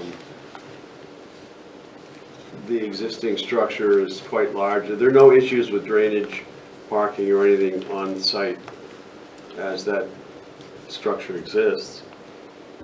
The building that I proposed would be quite a bit smaller, so the roof runoff would be quite a bit less. The impervious on site would be less than it is, actually it would increase by only 50 square feet because I'd reconfigure the asphalt impervious. You did what? The impervious asphalt would be They're gonna use- reconfigured. You're going to use porous pavement? Well, I'm gonna Because repave it. No, I'm sorry. No. Go ahead. The asphalt is impervious, correct? Correct. So is a So- gravel parking lot for that matter. Okay, so the final parking area would be increased by only 50 square feet, Okay, I'm adding listening. the additional parking. Net increase of 50 square feet. Well, So, I mean, I talked to some people about, calculating roof runoff. They said I'd be decreasing the roof runoff square footage by roughly 1,000 square feet. So it would decrease the runoff by some 450 gallons that you would encounter in a 1-inch rainfall. Recommending that 2 cisterns be installed on each side of the new building. that would just go into the ground. Do you have soil types up there, classifications of what soil you have? I do not, but talking to the town engineer, he said the soil on East Union quote is very well drained, sandy, and gravel underneath the topsoil.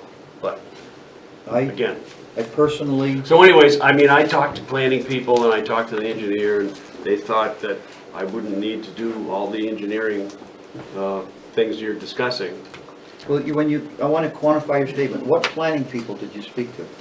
Well, Joanne. And she told you your engineering would be a waivable item? Well, She probably said you could ask for a waiver, but I don't know. Yeah, if she you- didn't, she said the board would be tough and the problem, it's a shot. I mean, Okay. so Just that's wanna be why I'm sure.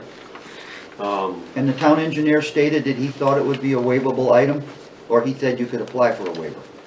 Well, we talked about impervious, we talked about drainage, we talked about all the things you just talked about. I just wanted to- He just thought that my plan, the simple fact of the matter is that the building is gonna be much smaller.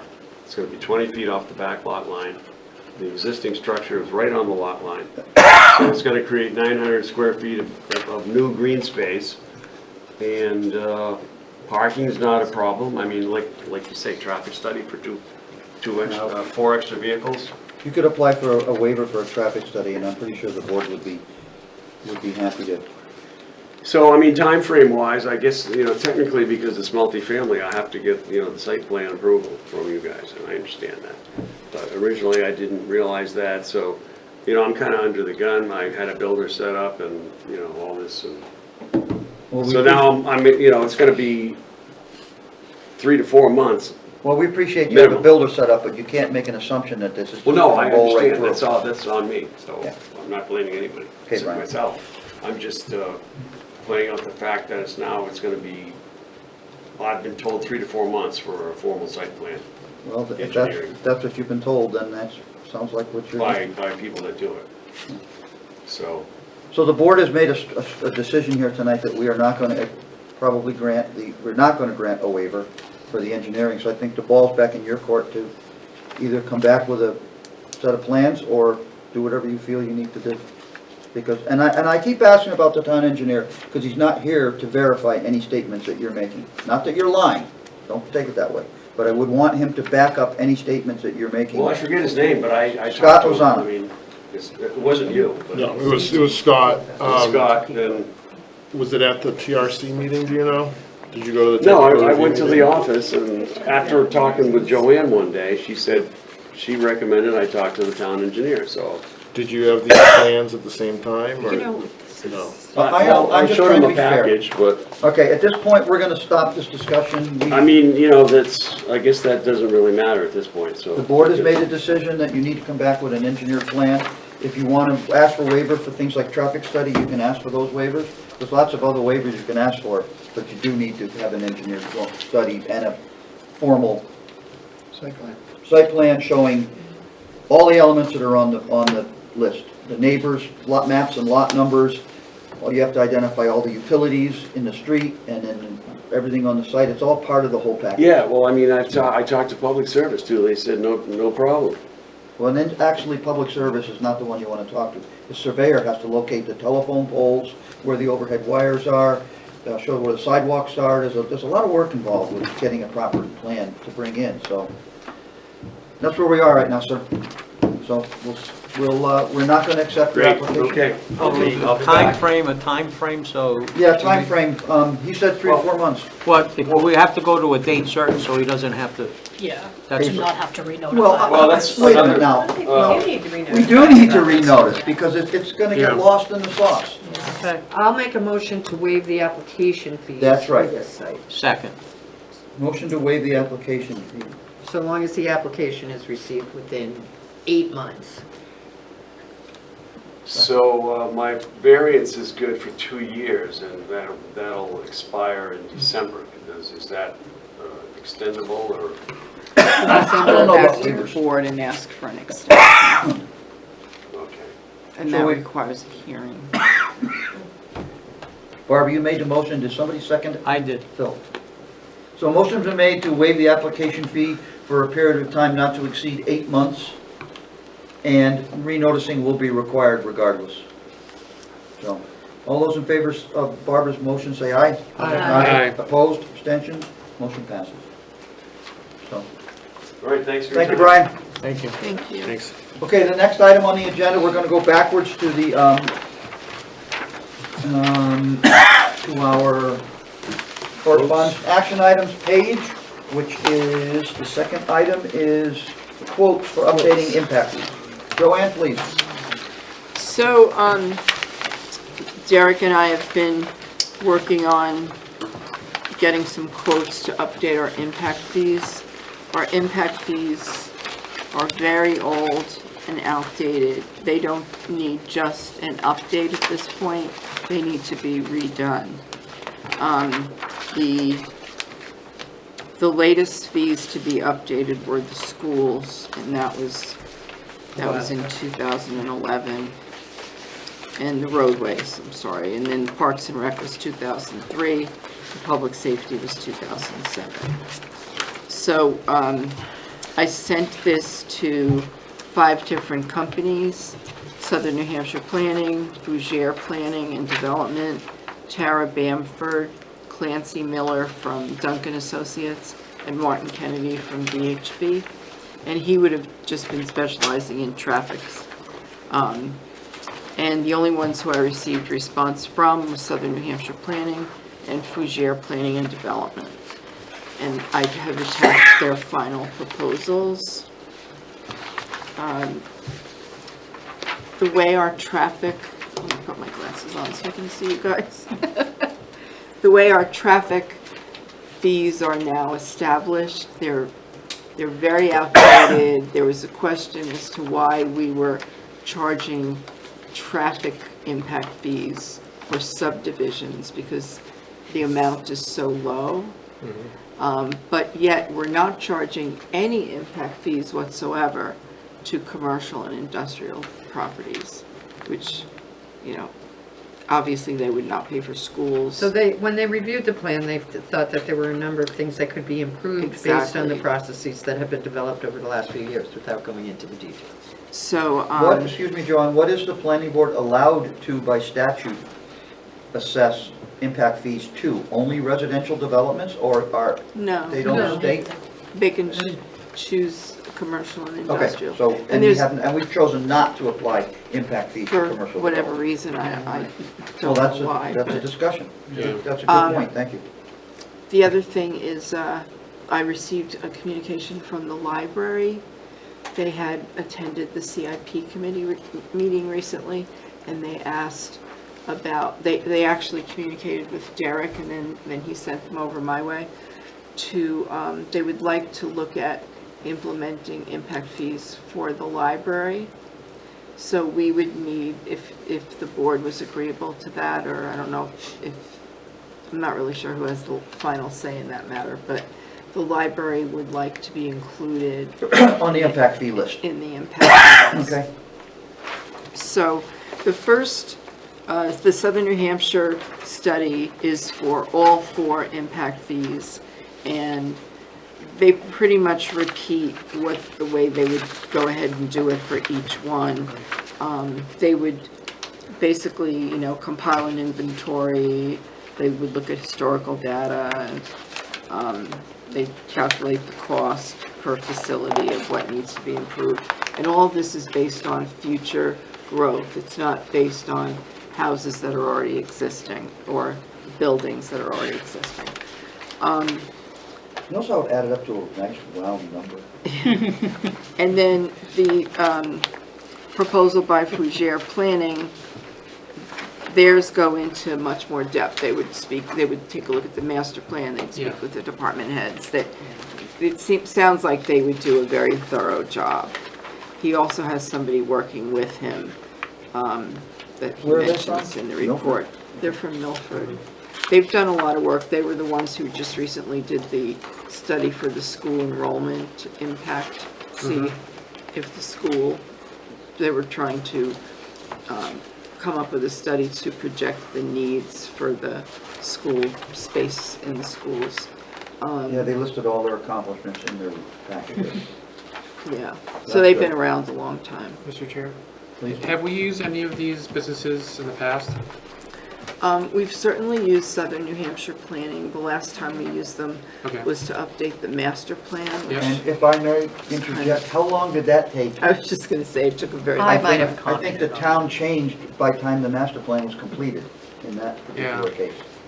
Can I ask, are we obligated to go with the lowest bid here? Like, this is not, No. okay. There's a big In a difference. in a municipal environment, the words are the lowest qualified bidder. Yes, thank you. So that's not a requirement in this instance. It is not a requirement. It's a big difference, but I think you mentioned a comment. This other company is much more comprehensive, more consultative in a sense. But I think I would want a third quote, not just two, to make a final And determination. if we're gonna add a fifth department, the library department, then that, everybody's gonna go up to some degree. Right. Well,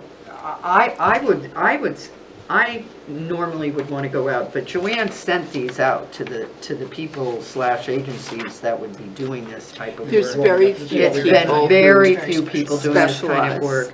We ran into this with the master plan update. It's really a hard time to find people to do this, and it takes longer, hence our development regs, which are even sort of more devoted staff, I would say, than Southern New Hampshire on the master plan, is taking a while. So I would be comfortable with accepting the higher bid with the app, with more experience, so long as they will include the library for it. Included in that price. Included in that price, The- and that happens to be our budget, so. The problem with the library is that they're so deficient currently that they need to meet that deficiency. But that would be for somebody who has Right. experienced doing this to be able to have that discussion Right. with them. Now, accepting the library as part of the plan, is that a select board decision, Joanne? No, the library is in charge of the No, the library. decision to include it in In the here? fifth element. I Who don't makes know that call? whether Derek would suggest that they pay a portion if the price were to go up. No, We Joanne, haven't you're not, had that you're not answering my discussion. question. Who makes the decision to include the library The as the planning fifth? board does. Not the board of selectmen. Right. This is a planning board project. Because it would be an Okay. amendment to Yeah. the zoning ordinance, so it would be, Yeah, Fine. and we have money in our budget, so All right. Yeah, I have one question. Phil, please. How many did you send out, requested you send out? 5. All right, so she sent out 5, she got 2 back. And if Yeah. she sends anything else out, the only purpose of sending out is just to get some kind of a response. Actually, it Yeah. meets the spirit and intent of the Yeah. statute that you did Yeah, send yeah. it out to the appropriate amount of vendors. You can send out 10, you'll get 8 non-responsive. Does the library have money budgeted for this? I don't know. So it would either need to be included or the library would need to pay for it. But is it there? Because it's a planning tool. Aren't we Yeah. asking that we add this library impact fee, I mean, we include it in CIP. right, as part of a planning? yeah, we're not asking the police department and, Right. recreation to contribute, that this would be Well, our there- ordinance. There is a difference. Right. Okay, there is a difference. Those are town departments. Library is not a town department. Library is controlled by the trustees. There you go. And it's a decision of the trustees if they want to be included. So I would say also that when they came forward, they asked, probably will come forward in the spring for a warrant article to set up a capital reserve fund for the amount of $200,000.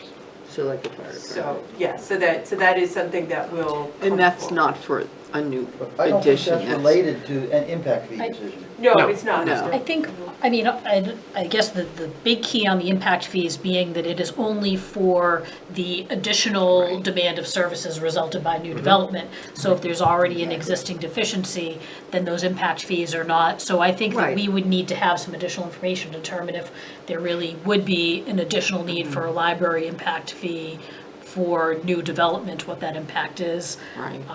Which But- I think this guy could do in Yeah, and an I think, hour. in general, I'd say impact fees are one of those things that you want to make sure that you're doing them correctly and adopting them, and you have all the backup substantiated, because they can be contested. So I feel like spending some additional money and having a consultant who has a lot of experience in preparing and doing the thorough analysis and making sure our methodology is correct, because if our methodology isn't correct, then any impact fees we adopt are just going to get challenged in court and thrown out. So I'd rather spend the money up front to have it done right than to spend the money in lawyers' fees when we end up in court in the future. 40 times the amount. So Joanne, how do we compare to our neighboring towns? Do all our neighboring towns have impact fees?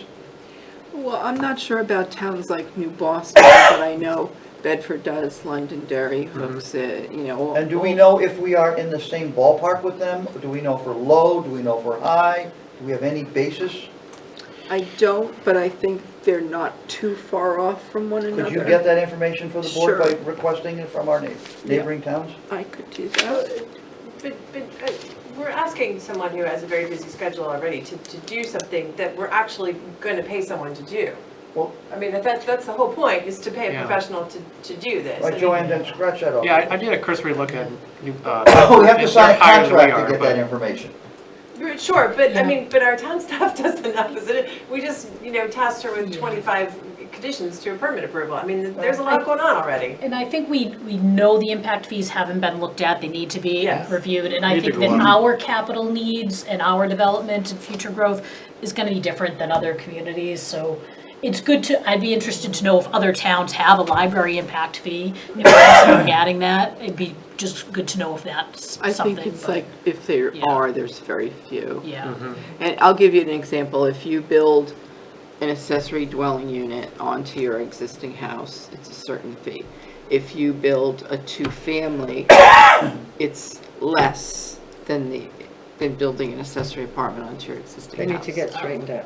Yeah, there's a lot of, Yeah. It doesn't make sense, yeah. All right, and then, and we don't have to worry about becoming like, our impact fees becoming some sort of a restrictive building tool, do we? That someone could challenge us, our fees are too high, and you're trying to prevent us from building in your town? That's why, as long as the methodology is done correctly, that's what Yeah. avoids And that that they're challenge. reasonable and justifiable. Yeah. I mean, and then Yeah. you'd also have to have a discussion about whether or not you do want to charge impact fees to industrial and commercial mixed use and all of Well, that's that. another discussion. And then last discussion item I'd like to have regarding impact fees.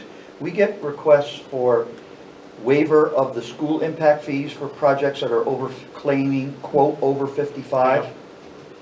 And I may be wrong, but I believe that after 10 years, that expires because of state statute. The ones that you've agreed to, it's in their deeds, and I think it goes on for, if not forever, it's like 25, 30 years or something. Well, I'm curious that whether we should be granting waivers for impact fees if they have a deadline that now they come back to bite us later.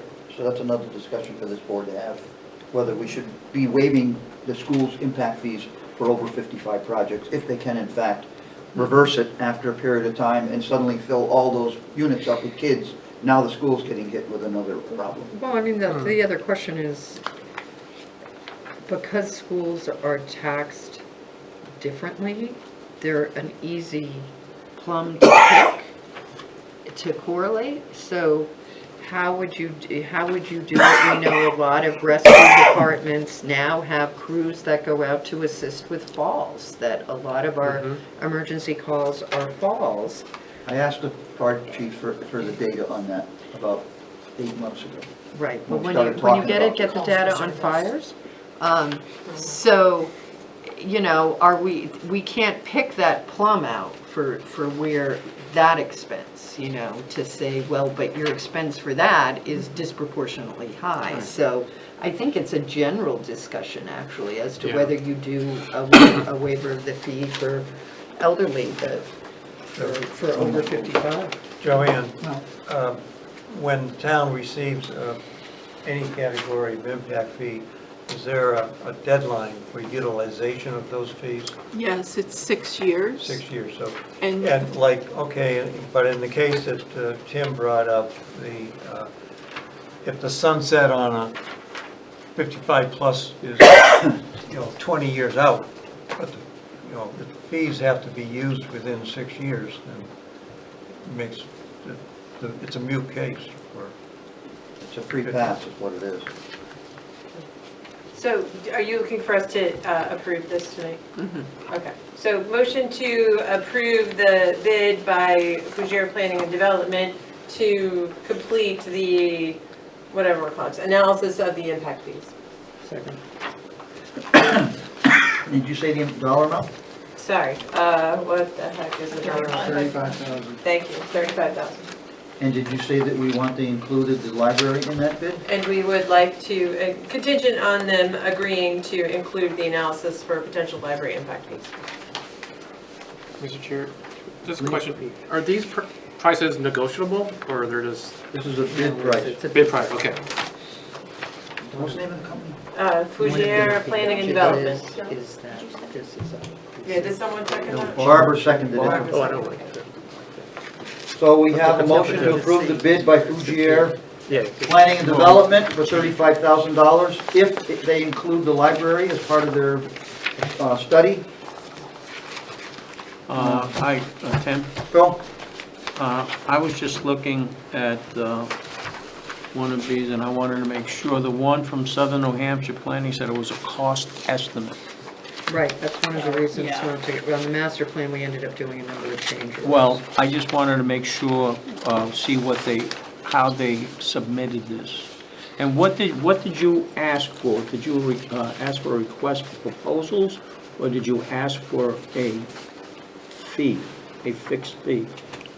A request for proposals. Now, this says the budget to complete noted work program is $35,000. Consultants are prepared to begin this assignment by July 1st, which has passed, with a completion date of no later than January 31st. So that Okay. probably would be pushed out a little bit. By a couple of weeks based on where we are now. A month. So it says, you know, that's the flat fee. Right, that's, okay. Whereas with the master plan, we did have a lot of changes that. Yeah. No, I just wanted to make sure before we voted on something that we know what we're voting on. Sure. As far as price-wise. All right, so the motion's been made and discussed. Any more discussion on the motion? All those in favor of the impact fee study bid, say aye. Aye. Opposed? Abstentions? Motion passed. Joanne, Okay. can I just ask quickly, procedurally, so when we're going to draft impact fees, a revised schedule, that fee schedule, we then would need to review and tinker with, that needs to be an updated zoning amendment. So we'd be looking at like the following, I mean, this schedule isn't going to get us on March of '24. It or wouldn't could- need to be a zoning amendment. The Okay. board could approve it. I think there has to be a public hearing, at least one. Okay, all right, thank you. Because in the ordinance itself, it just says like. That we can the do fee, that Yeah, process. it Okay. doesn't actually have the fees in the Okay. ordinance. Thank you. And to follow up on Colleen, just so to understand this, when the study comes back, if the planning board agrees with the study and votes to adopt it, does it become law that night, or does it have to go to the Board of Selectmen for any reason? No, it doesn't have to go to the Board of Selectmen, but I think you do have to have a hearing. Or you have to have a public hearing? And in the proposal, it includes 2 meetings with the planning board. Okay, good, thank you for that. Okay, the next item is a memo Joanne has here from SAU 19. Joanne, could you tell us what that's about? Jared was in our audience, let me just find the letter. I remember last meeting. Last meeting. He was told, it was kind of a miscommunication. He thought he could just show up and speak, and so at the end of the night, he realized that wasn't the case, so he decided to write this instead.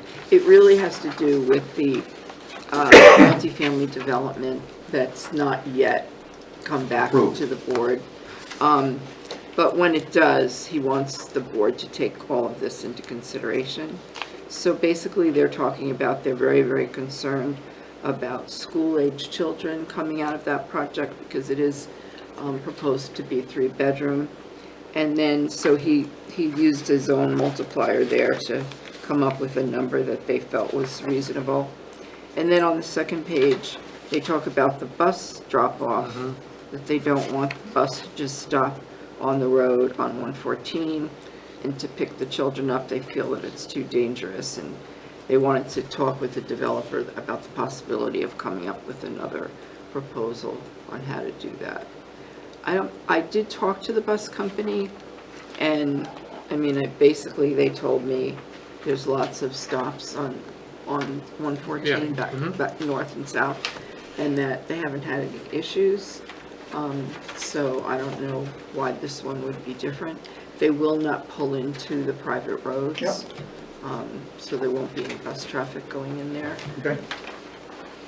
Since this is an application, I think we're just putting this for review at the next Yeah. public Shelving hearing, and this then until we'll they discuss come back it. with an We'll application. redistribute it when he comes back from Thank you. his hearing.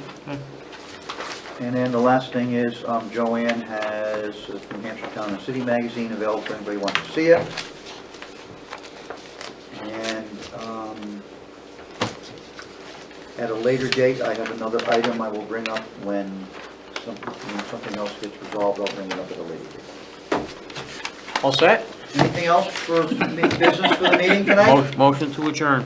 Second. Our next meeting is August 10th. What's on the agenda, Joanne? Just tell us. St. A's College and the landscaping business on Elm Street towards Grassmere on the left. The barn that's being renovated.